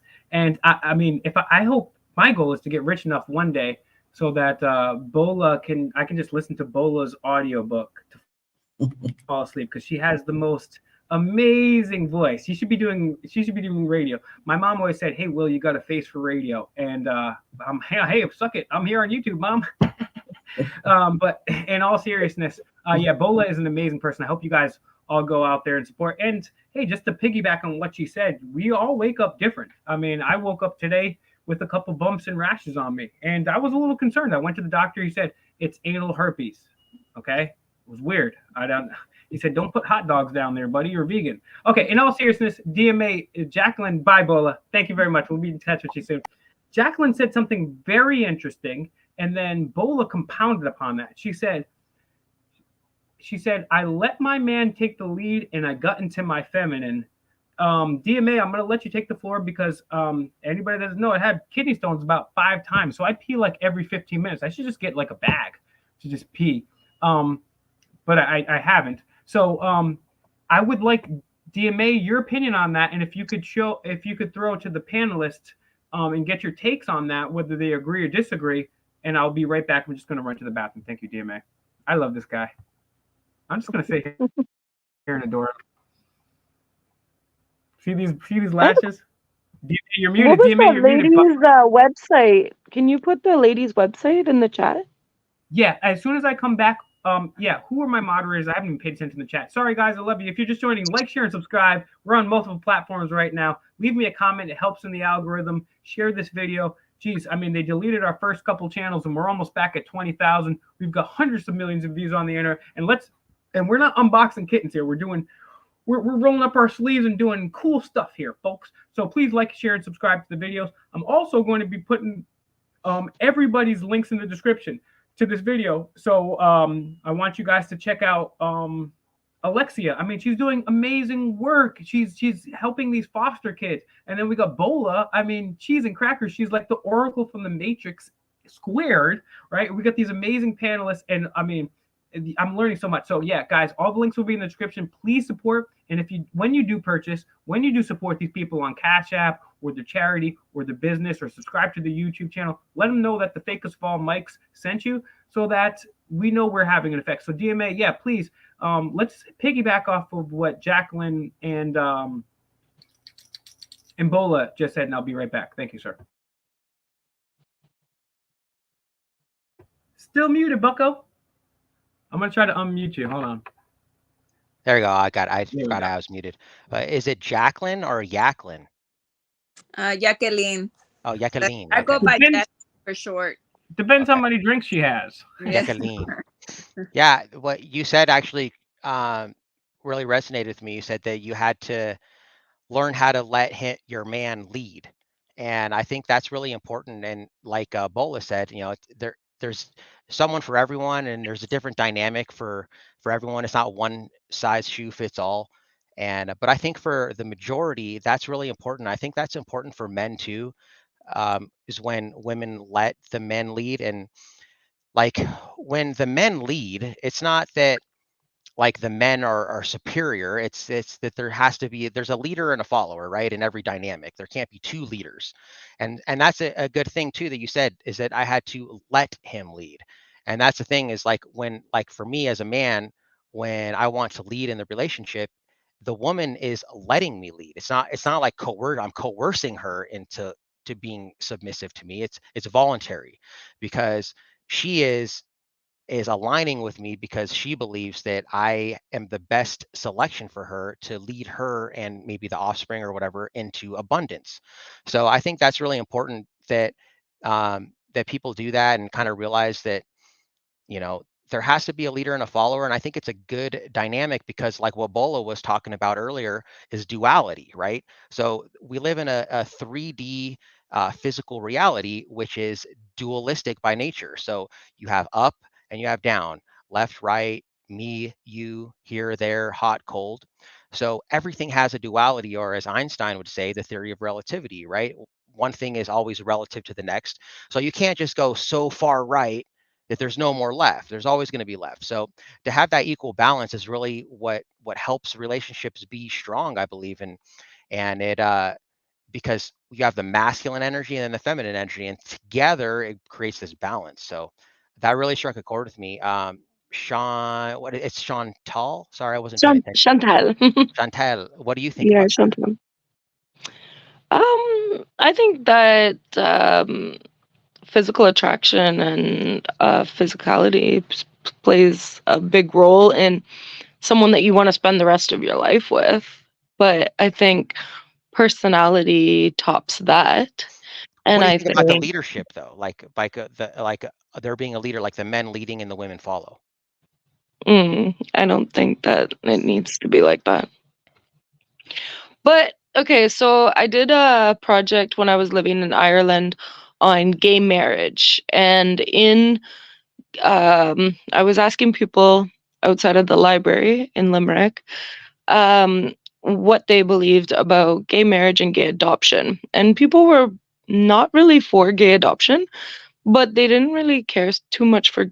They thought gay marriage is fine, but they just didn't think two women together could rear a child properly, or two men together could rear a child properly.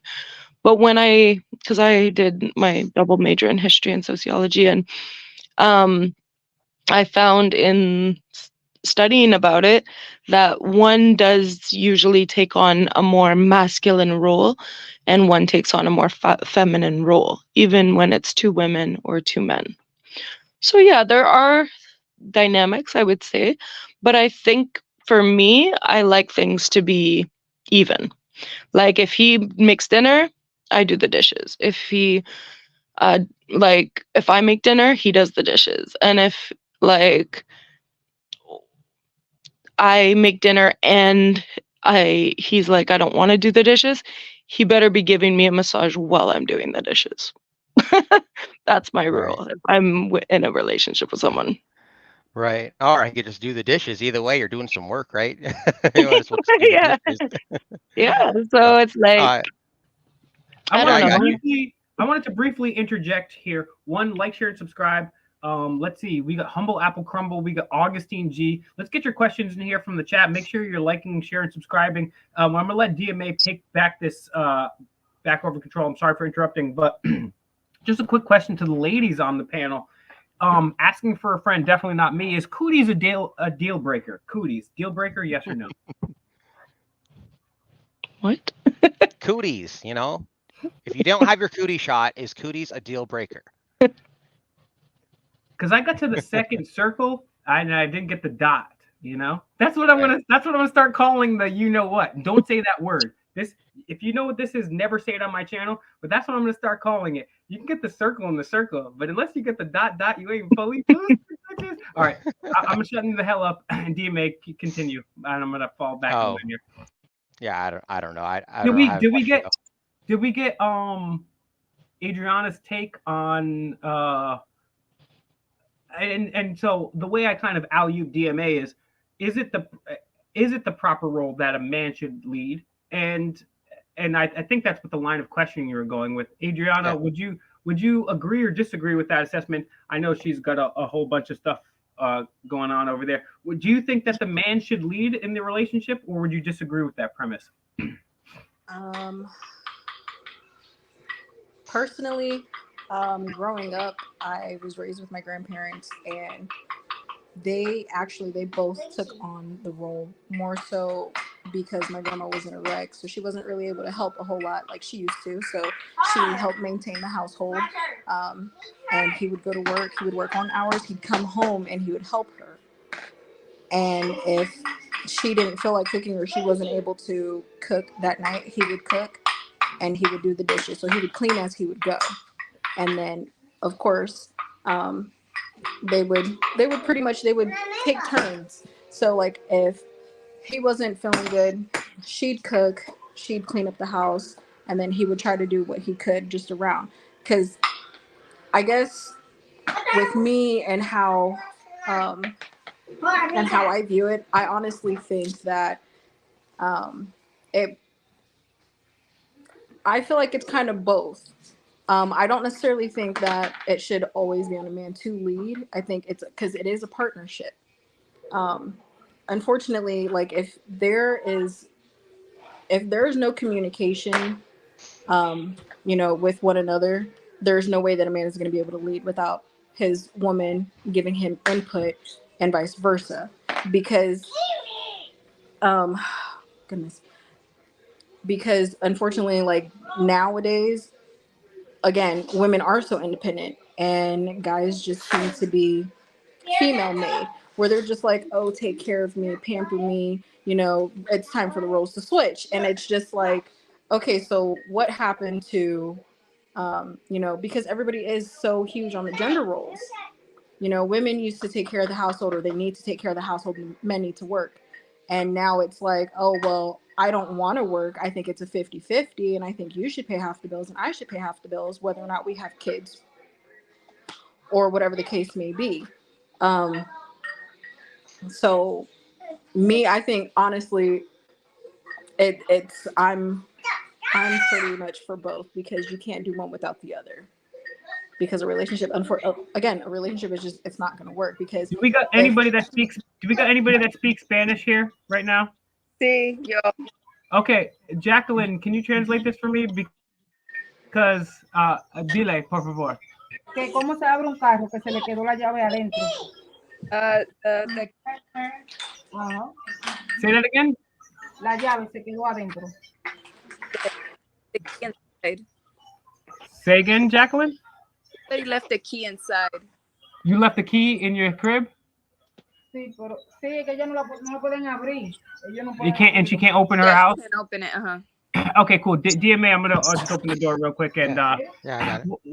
whatever thing we were just on, please continue. Yeah, I think Adriana, that was a good point. It was like I guess it's like I said, it's not just like one size fits all, but like you were saying something about like, oh well, I'll cook, or your grandparents, you're saying like they'll want to cook or the other cook. That's like taking share of the responsibilities. I don't think really that has much to do with leading. It's kind of a little bit different situation. Like, yeah, I believe that everyone should help with the tasks around the house, and like I do believe in gender roles. So I think like the guy should like take out the trash, or like I like to do stuff like clean the windshield when the snows, stuff like that, and like the woman like will do maybe more like, I don't know, like laundry or something like that. But everyone should be helping with those types of things. But like leading is more like what I mean, like I guess taking the reins and kind of like just like maybe like a manager would, like, or like delegating tasks, or maybe use a basketball analogy, and the man is, if you're trying to use a basketball analogy, maybe the man's Kobe Bryant, and the other one's like who's a title, like the point guard. The point guard, right? The point guard is there to facilitate, right? The point guard's not better than any of the other teammates, but it's kind of like the facilitator of the game. Also not worse. Also not worse. So that's kind of like what I was saying. Like, I think that it works best, and there's different dynamics. Like, there's actually a friend that I have where the woman is the leader and the man is like he's the submissive one, and that works for them. It just depends. But I think in the majority of the relationships, the man wants to lead, and the reason is because it's kind of like our natural instinct to lead. And so like if a man is in a relationship and he's not able to lead, if the woman is always trying to take the lead, what happens is then like the man feels emasculated, and it makes him feel like he doesn't really have any worth. And like that happens a lot with older men. Men actually commit suicide at a much further rate than unproportionate rate than women do. And a lot of men do that when they become old and they're in a walker and like they can't do anything really, and it's difficult for them to even just get around the house because they literally feel emasculated because they used to be able to like fix stuff and like protect the family, and that was like their role. They're the leader, right? But now like they can't do anything, and they feel like their life's pointless, and they end up offing themselves. So it's the same kind of thing when you're young and in a relationship. If the woman doesn't allow the man, and again, it's allowing, it's not coercing, it's allowing them to lead, they kind of just feel emasculated, like, well, what's my purpose here? That's kind of what my theory on, and this is for my personal opinion and from other men that I've spoken with. Well, What what do you think about that, Adriana? um, okay. Yes, no, it definitely is because I've had my own personal experiences with men who wanted to lead but didn't know how to lead, and so it put me in my masculine femme to where it was like I had to show them how to do things, and a lot of them, a lot of them were just like I didn't really have a role model, or my dad really wasn't around, and just some of the other things that I guess like pretty much cut into their childhood. But no, I do agree with you. It is that because men should be able to not just be able to provide and protect, because normally sometimes like I understand, especially with the newer age of females, they're just like, oh, but it's a man's job to provide. Okay, when he says that he's providing, that doesn't mean providing just financially. That also means providing mentally, emotionally, socially. He's got to be able to support you, in other ways that don't consist of just money, money, money. Oh, come here. Nope. Look at that stuff. Go. Well, let me ask you a question. You said when you were in the position where you were forced to lead, did that make you actually hold on? Yaquelin, what's your thoughts on that leadership role? I mean, you already said that it was difficult for you to learn how to be more submissive. So what do you think about what the stuff that I was saying about men feeling emasculated if they're not really able to take that leadership role?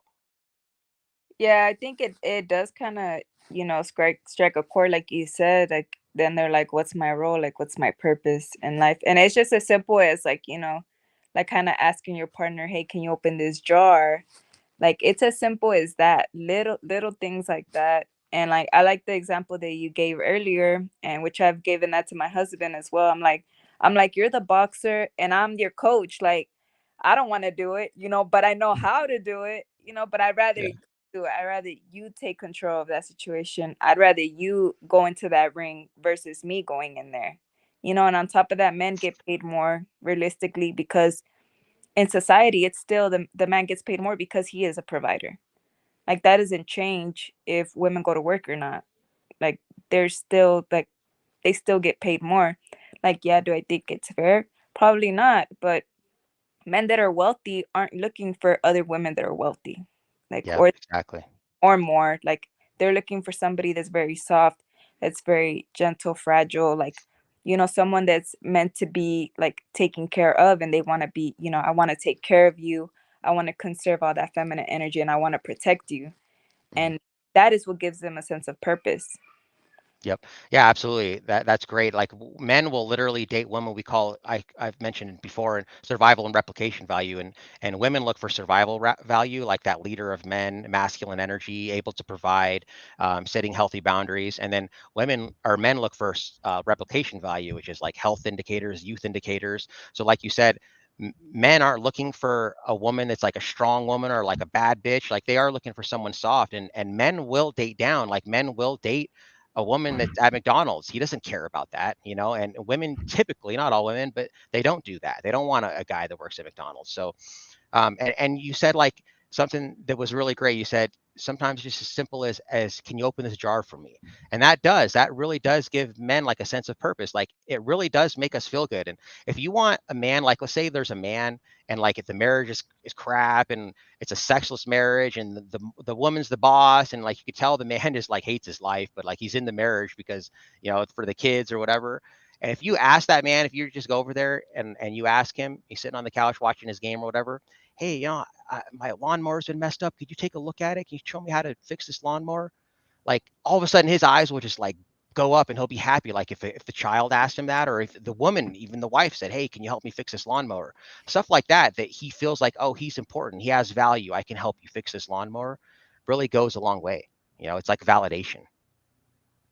Seriously, I mean, even small things like, oh my God, kill that spider. It's like, Yeah. sure, let me just comb my chest here first. Yeah. And I hate spiders. I'm I'm not really. I'm not a fan of spiders myself, but it's just like part of growing up with a penis. You got to deal with the spiders. Yeah. I didn't necessarily ask for it. Maybe I didn't. I don't know. Adrian, I don't know if you're still there. I mean, I've heard a lot of different things tonight. So, all right, let's go around the panel one more time. And before we do, Yaquelin, what would you like to promote today? How can people donate to you so you guys continue having an awesome marriage? And one other point I wanted to add before Yaquelin throws that out there is part of the reason why men are so emasculated right now and women are having to put on the roles of men and go out and be breadwinners is because of something called inflation, right? So according to the U.S. Constitution, which I'm not a big fan of in the first place, yeah, that's right, I'm a voluntarius out there. The U.S. Constitution states, Section 1, Article 8, U.S. Congress has the right to coin, regulate, and value currency. Since 1913, the Federal Reserve, which is neither federal nor has any reserves, has illegally usurped that power and caused inflation to go up over 90%. So back in the day, my grandpa, he could just work and raise 8 kids. Now he'd have to work 2 or 3 jobs, get his wife to work another job. And then that's part of the reason, because it would be easier for men to be protectors and providers if we only had to work 1 job. But now, honestly, men, if you're not working 60 hours a week, bare minimum, you're not a man. And it's unfortunate that we have to work at least that much. So it's unfortunate because it's like the men and the women have to each take up on another role upon themselves. So it's incredibly difficult. Yaquelin, what would you like to promote today? How can people help you out? What's your Cash App?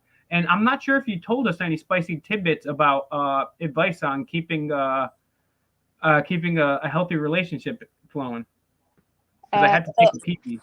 Well, especially if you have children, like if your partner like helps you out versus like says like showers the children, brings you some ice cream at the end of the day, like those gets brownie points, and it all adds up. So just doing those little gestures, kind of to alleviate not so much as the pressure, but kind of the children, the care for the children, which is equal. He's not babysitting his children; he's doing his part. Yep. Which is equal. But what I like to promote, I'm in Katy, Texas, but I work surrounding Texas, like Houston, Texas area as well. What I do is I do vegan cakes. I do desserts. Can you ship out to the East Coast for my birthday? Maybe. Yeah. But that's mainly what I've been kind of focusing my energy on, plus like my children, but just trying to find that balance to where, it's fun and it's something that I love to do, but doesn't take away from my children. But I have a separate IG page, is Blossom HTX. You could follow me there. And if you're in the area, I would love to, make desserts, cakes, anything. I'm starting to get into sourdough, so eventually get that going in the future as well. Cool. Well, that's awesome. And I want to thank you very much for joining us. I'm envious of the relationship you and your husband have. I think it's beautiful. I'm also more envious of the fact that I cannot order any vegan cakes yet. So, Yaquelin, I would love to talk to you and Oscar behind the scenes and help you out with the website. That's something that I do. And maybe we can get you shipping all across this country, because selfishly, I want some vegan cakes because I'm vegan. It's not easy to get cakes around here. There's one dope ass vegan bakery, but they don't really have cakes. They have some other stuff out here. So yeah, Yaquelin, if you wouldn't mind sending that over to me, either in the private chat here or in a message, I will gladly update the description so that people will check that out. If you're in the Houston, uh, Texas area and you don't like consuming the tortured genetically modified souls of animals, hey, enjoy some cake with Jacqueline. Yeah. Thank you very much, Jacqueline. I would love to invite you and Oscar to come up anytime on any Friday night. Fridays are our fun night. And then also separately to talk about the stuff that you guys are going on, because I know you guys are both activists and do amazing things for the community. That's how I meet most people that are activists, and I'm kind of changing the gears of the show. So I appreciate you guys both coming on. Any final thoughts that you want to make? And again, yeah, you guys are always welcome. I'd love to have you guys both up on the stream again soon so we can talk about some of the more pertinent things. But yeah, Friday's the fun day, and you guys are always welcome on Friday fun days, both of y'all. Can I address something, Yaquelin, to you? I forgot to mention. You said stuff about the wage gap, and that men make more money than women, and you don't necessarily think that's fair. And I agree with you 100% that men do make more money than women. So the last article I read, it was I think 78 cents women make for every dollar that a man makes. And although they do make more money, it's not for the reasons that like some people think, and that oh, they just want to pay women less because they're women. There's lots of contributing factors. It's kind of like when the Titanic sank. It's not just one thing, it's a combination of a whole bunch of things why it sank. And so one of the reasons is that women, when they go in for a job interview, they're less likely to negotiate their salary during the hiring process, and they're also less likely to ask for a raise. They're more likely to just kind of want to just work hard and hope they get noticed, and then they'll get the raise. And this is what I'm talking about, the masculine and feminine energy and the difference between the two. The masculine energy is the more assertive one, and they're more the ones that will try to negotiate. Another reason is because women oftentimes will take maternity leave when they have a child, right? And sometimes if the man is making Selfish. enough money, they'll Selfish stay if you off. ask me. They'll stay, yeah, Selfish. selfish. They'll stay not working for 5 years until the kid goes to school. So when they go back to the workforce, now they are 5 years less experienced than similarly aged males in their field. So of course they're going to make less money, right?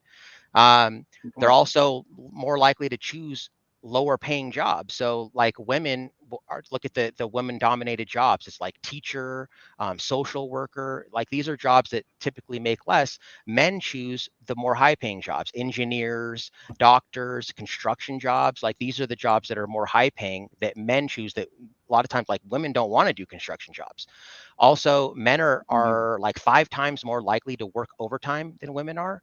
So that's just a few of them. I read a whole article about it, and there's a whole bunch of reasons. And if it was if the case was that like CEOs, they just wanted to pay women less because they're women, like they're businessmen, right? Like why wouldn't they just hire all women and be like, oh, I'm gonna just hire all women so I can pay them 25 cents less, per for every man or every dollar the man makes.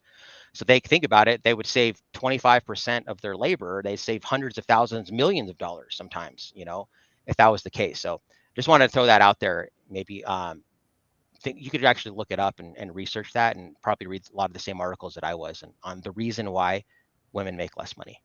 Yeah, it's unfortunate that the women have to be so selfish and take time out of work just to nurse a child. It's very selfish. Yeah, Chantelle, first of all, I have to interrupt, but you look stunning. You've got an awesome jacket on. Can we get a fit check in the earrings, Chantelle? Like, what are we going on over I'm here? going to like a fancy restaurant with my girlfriend.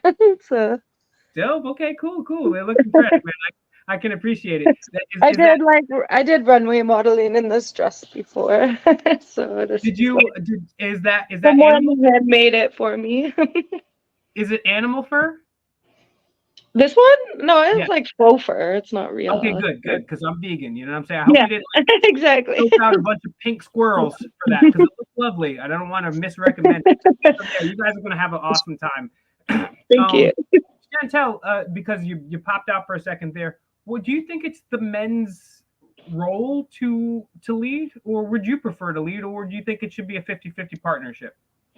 I think it should be a 50-50 partnership, but I think like there's certain things that maybe people want to lead more. Like, for example, when a woman has a child, she breastfeeds and that kind of thing. So obviously, like, her role to be with the baby seems like she should be even more often with the baby than the man. But I don't agree with that. I think that they should both equally be with the baby as much as possible. And I agree. yeah. Do you think this goes for the whole panel here? Do you guys think that there's any role that a man should have exclusively, or is there a role that a female should have exclusively? Right? Like, so is there Yeah. some things that only a man should do, and there's some things that only a female should do? Mm, Uh, how PG is this? DMA, don't give it away. DMA, don't give it away. okay. Go ahead, Chantelle. Sorry. No, I'm saying how PG is this? Like, am I Oh able yeah, to say? you could say whatever you want here. I mean, I just wouldn't talk about injections or like Bill Gates, but besides that, you're pretty much good. The two things I just said. Yeah. Yay.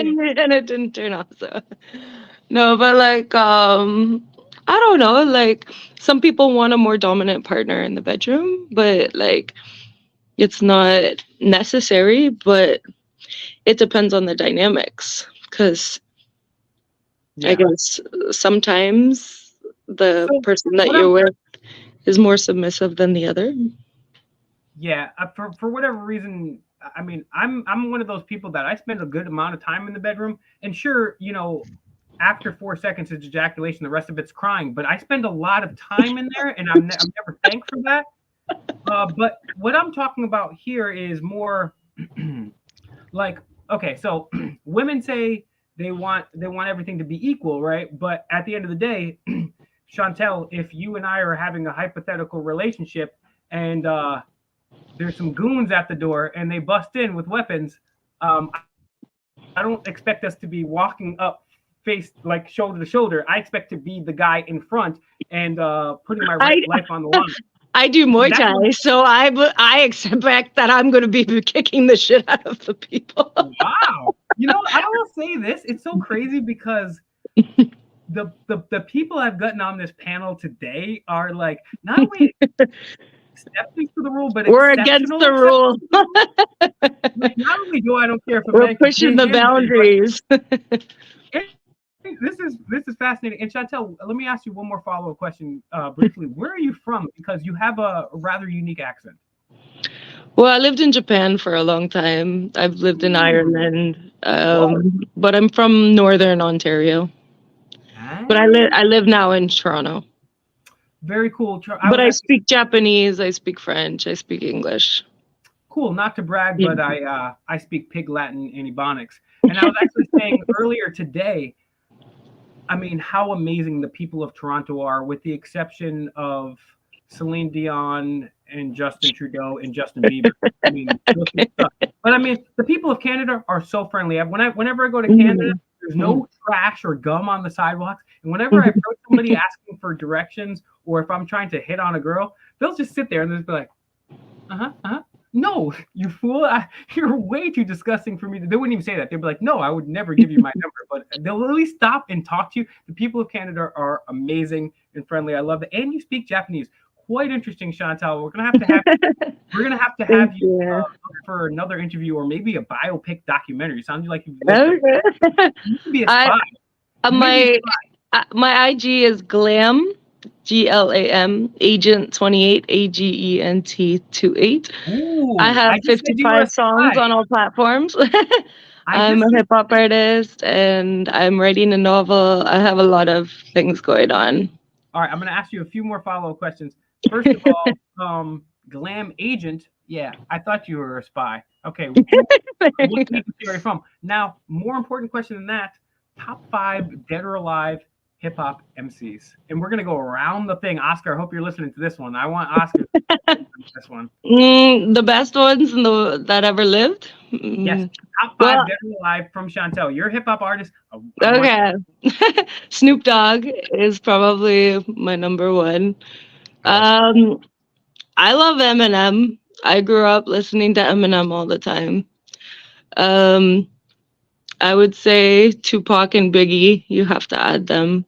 And Maybe I like Lotto, Big Lotto. Wow.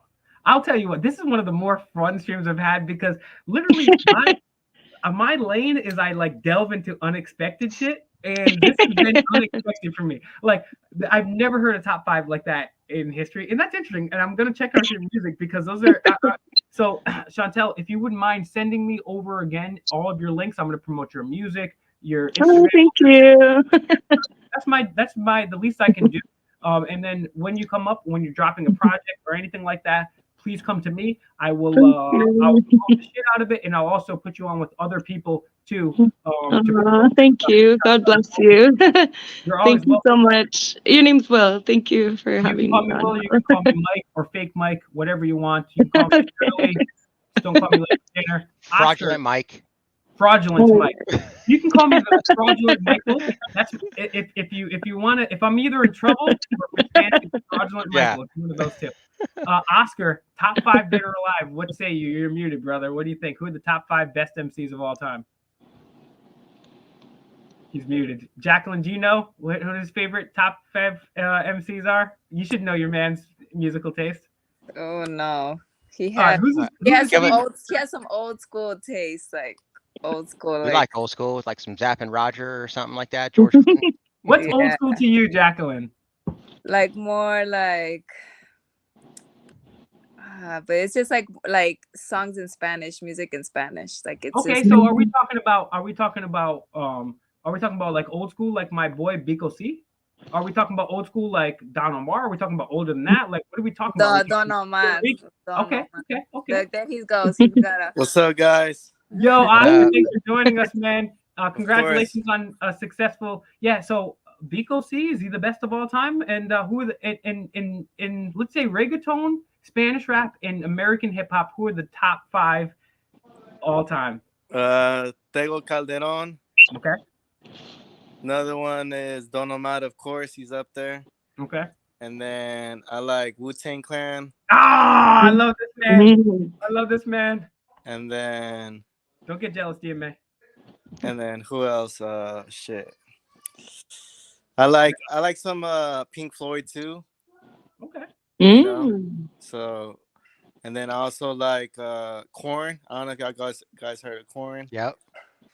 Then I like some Beethoven, some classical music too. Yeah. It's hardcore, That's bro. what's He's up. hardcore. So I like all around. I don't listen to one genre. I listen to like even different language musics. I listen to that too. Seriously, I'll tell you what. Right now, Oscar, I have a crush. If you're watching, first of all, why are you watching this? But if you're watching, please, Baby Miko, aka Young Miko. I mean, I know she's lesbian. But I mean, she isn't. Let's see if we can. I'm gonna put Baby Miko up on screen right here. And guys at home, don't get any ideas. But yeah, Jacqueline, what about for you? I mean, Wu-Tang, that's awesome. That's my boy right there for sure. Jacqueline, what's your go-to on music? What do you F with? Kali Uchis has been that's something I listen to, like on What is replay. it? Kali Uchis. Kali Uchis. That sounds familiar. I'm such an OG. I don't know what the hell that means. What is that? Yeah, she has some old school, some new stuff. Do you guys all see my girlfriend? In case you didn't realize, this is my girlfriend. Everyone, eyes and hands off. Look at, she's blowing a kiss only for me. Oh my goodness gracious. What a I remember her from last time. Hey, DMA guys, darn it all. Oh, crackers. Oh man, this is why I can't have. That's why I shouldn't have put her on screen. Adriana, is there anybody better in the top five? Who are your top five? It doesn't have to be hip hop, but we'll throw hip hop in there too. Top five dead or alive musical artists. What you got for us, Adriana? Yeah, that's a little hard. I grew up kind of listening to everything. So definitely for me, NWA, Dr. Dre, Snoop Dogg, oh gosh, the Dayton Family. Hey, dang. What is it? That's What is good the last taste. one she said? The Dayton The family. Dayton Family. What's that? Man, It's a group. Yeah, Are you, that's a good are you one. talking about like soul They're or old funk? school. They're like 90s. Oh, Yeah, they're definitely The they're old gangster rap. school. Yeah. Um, I mean, I even like reggae, Elephant Man, since I'm I went to see him. yeah. with me being Samoan, I've listened to pretty much almost everything. Was brought up with a lot of different genre of music, like ST, Common Kings. We've got the Nisha Nine, Bob Marley, Ziggy Marley, Bob Marley for sure. and Adriana, definitely it's funny Kelly. because I guarantee you there's nobody in the world that has been told to go to Somalia more than me, DMA, and you in this thing. And there's this explanation for that because since I'm an anarchist and so is DMA, they said, "Oh, why don't you go move to Somalia?" Well, gladly I will. And John Eagle's up in, oh my gosh, Davy Crockett is saying Justin Bieber, New Kids on the Block, Taylor Swift. Oh man, just kidding. Oh, sorry, I'm gonna be late for my restaurant appointment if I don't go right now. But much love to everyone. Good vibes only, and God bless you guys. Chantelle, thank you. Have a good night. Enjoy. Thank you. Have Take a safe care. night. Bye. That was lovely, Chantelle. I hope you guys all follow her. Where they're having the links in the description here. And now we'll go with the ladies here. Any final thoughts, Jacqueline, that you want to get out? Again, you and Oscar are welcome here anytime. Especially that, I mean, he was already welcome here, but then when he said Wu Tang's up in the top there, he didn't say Vico C, but he said Don Omar, and that's cool. Any final thoughts? And again, you guys are always welcome here on the stream. Thank you so much for joining us tonight. This has been a great experience. You know, it's good to see, you know, different point of views, and it's good that, you know, that there's a lot of, you know, truth in everything. You know, it's just everybody's life is different. So it's just like I choose to be with my children. You know, I had them both naturally. I never wanted to go to the hospital, never wanted a epidural. I wanted to feel everything, you know, just Thank you. right. Thank you. Like that's I just wanted to, you know, kind of just do the experience from A to Z, and like without being numb. And I think a lot of people kind of wanna steer away from that, but there's so many benefits towards like just leaning all the way in. I And could like, not I could not agree with you more, Jacqueline. Thank you again so much. I really hope you enjoy your evening. And Jacqueline and her husband Oscar are raising some of the last, what I've created this term. It's called free range humans that are not genetically modified, because I know they eat well. I know that that's something that take very seriously. I know they're not hitting them with the cootie shot, right? I know that's not happening. I know they're raising them well. And so human beings today, I mean, like we got chemicals in us, we got all sorts of stuff in it. So these like are like the last few actual humans. And so thank you so much. And it's people like you and Oscar that really help me sleep easier at night, to see that you're out there and actually doing the right thing. I mean, who would have guessed doing something normal and natural is the right thing to do? So Jacqueline, thank you so much. Thank you, Oscar. I hope you guys nothing but the best. And again, you guys please support Jacqueline down in the comments. I'm going to throw it to Adriana here for any final comments or questions. Adriana, and how can people support you? What's your Cash App? How can folks donate to you? What would you like to promote today? And when are you going to do my hair, bro? What's up with that? Oh wait, what? I got to go back a little bit and and I just noticed too. I noticed earlier your shirt says Adriana on it. How'd you get such a personalized shirt? I actually did it for my daughter's first birthday. Because so you gave a present to your daughter's first birthday for yourself?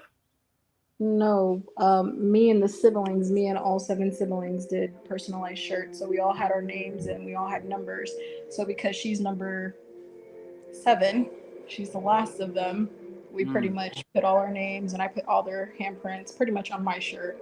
And then I have mom on the back of my shirt, and then they all have older brother, big sister, middle sister, and so on and so forth.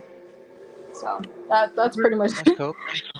Very cool. Yeah, and I hope they put the handprints on when you guys weren't wearing them, unless you guys are down in West Virginia.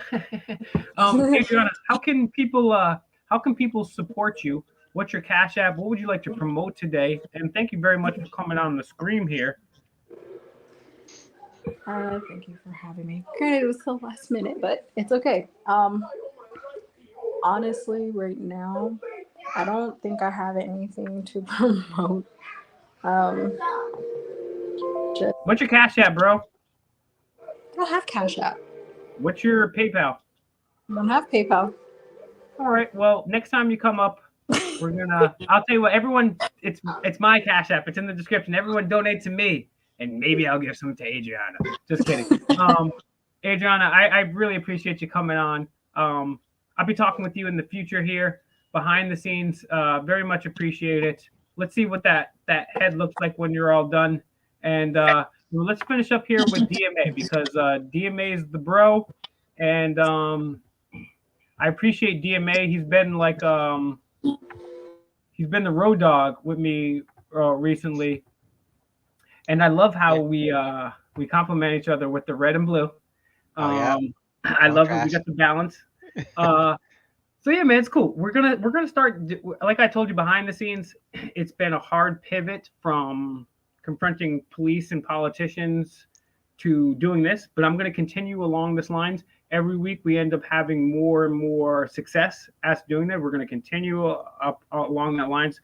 Yeah, and DMA is the man. As DMA is somebody I truly admire. I said this before. For a while, I wasn't watching audits because I was doing audits and activism, and the last thing I could do is come home at night and watch cops effing other people. It really actually bothers me. Yeah. So I've got into DMA stuff, and I love audits, but frankly, I'm more impressed with his Empirical Miracle channel, which I've been delving into as well. And then yeah, anybody that doesn't know, DMA is he's a voluntarist like me. He knows pretty much everything that I'm talking about as well, and is more well versed on that. So Tommy, if you could do me a favor, bro, and put and DMA's Empirical Miracle channel out there in DMA. And DMA, any final thoughts? I mean, I think this was a rather fascinating stream because we had a bunch of different people, and quite frankly, I was not prepared for a lot of the answers. A lot of them were unexpected. What's your take on today's stream? How can people support you? Where can people find you? And any other final thoughts that you'd like to give the folks out there? I thought it was definitely interesting too. It was not, and it seems like we get that, right? Like when we're doing these Friday night things, it's like the women that are up here are kind of not the typical women that you would expect, right? But it was interesting, and I would say that a lot of what the women said tonight, there's a difference between what women say they want and what they respond to. So I didn't really get to ask everyone clarifying questions, but it would be interesting to have someone up here again and kind of see like, well, you say that, but what if that really happened? Like, how would you feel about it? You know what I mean? So, but it was interesting. I had a good time up here. And yeah, I guess I'll just promote my Empirical Miracle. Thanks for shouting me out, dude. And actually, since I've been doing these Friday nights with you, bro, I've already gained like 20 subscribers or something. So I know that's from you because I haven't really posted any videos on there in quite a while. So hey, that's awesome. Well, yeah. What about that? Fake Mike's actually having a play. And you know what we should do? We should do every Friday or whenever you're available. We should do the red and blue thing where whatever color you're wearing that day, you should tell me and I'll opposite because it looks great. It looks yeah, dude. All right, I'll do red next time. You do blue next time. Whatever. We'll be like the red and blue like cop lights, dude. Like pulling people over. I'll just spin around in my chair. Yeah, me too. Well, I got the red chair, so next time I'll be the red, dude, and you got to be the blue. I'm gonna spray paint my chair blue, okay? It will be okay. So yeah, everybody that doesn't know, I'm an undercover crip. Okay, seriously. Yeah. So tell people about Empirical Miracle, Tommy, if you could put that in the chat, and what are they gonna find there on that channel? Because obviously you're world renowned for your audits and your activism, and I mean some of the speeches you give at city council is just. Bro, fire, bro. Like, because so yeah. So definitely check out the auditing and the activism channel, but tell people what they can expect when they go over and subscribe to the Empirical Miracle.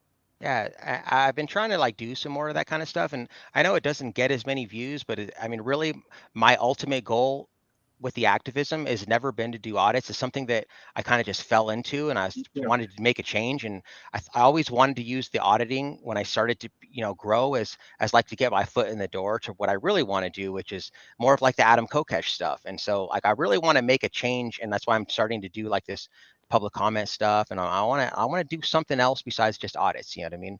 But I'm still doing audits. I know I haven't dropped any audits in a while, but I just want to touch base on that. Thank you for watching that stuff, man, because it's important. But like the empirical miracle stuff, it's traditional Zen spiritualism. It has it, but it's a whole bunch of stuff. It's the law of attraction, the immutable laws of the universe. We talk about soulmates, twin flames, how to attract abundance into your life.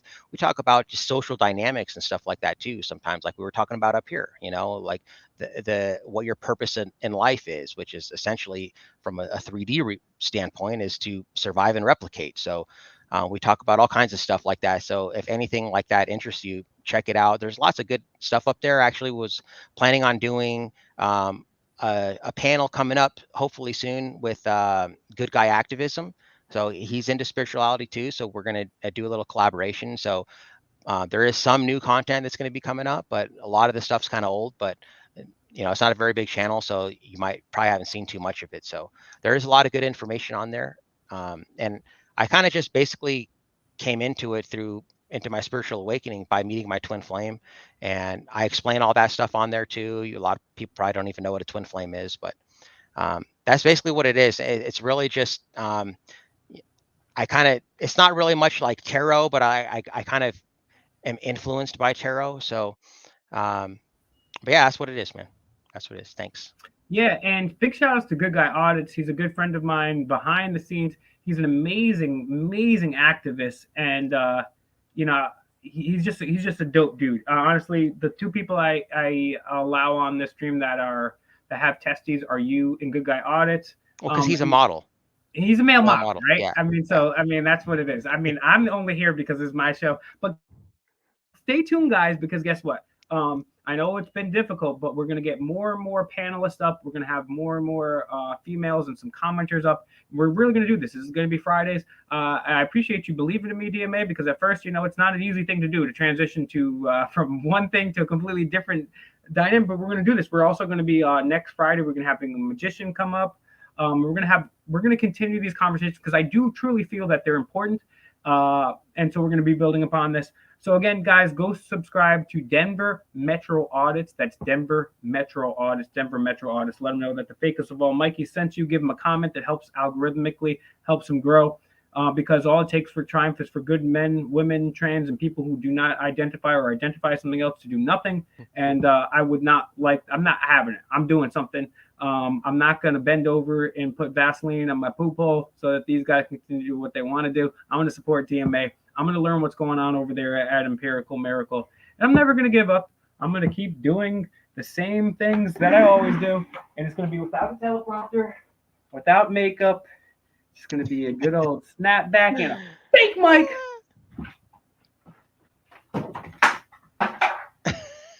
6 points. Bitches.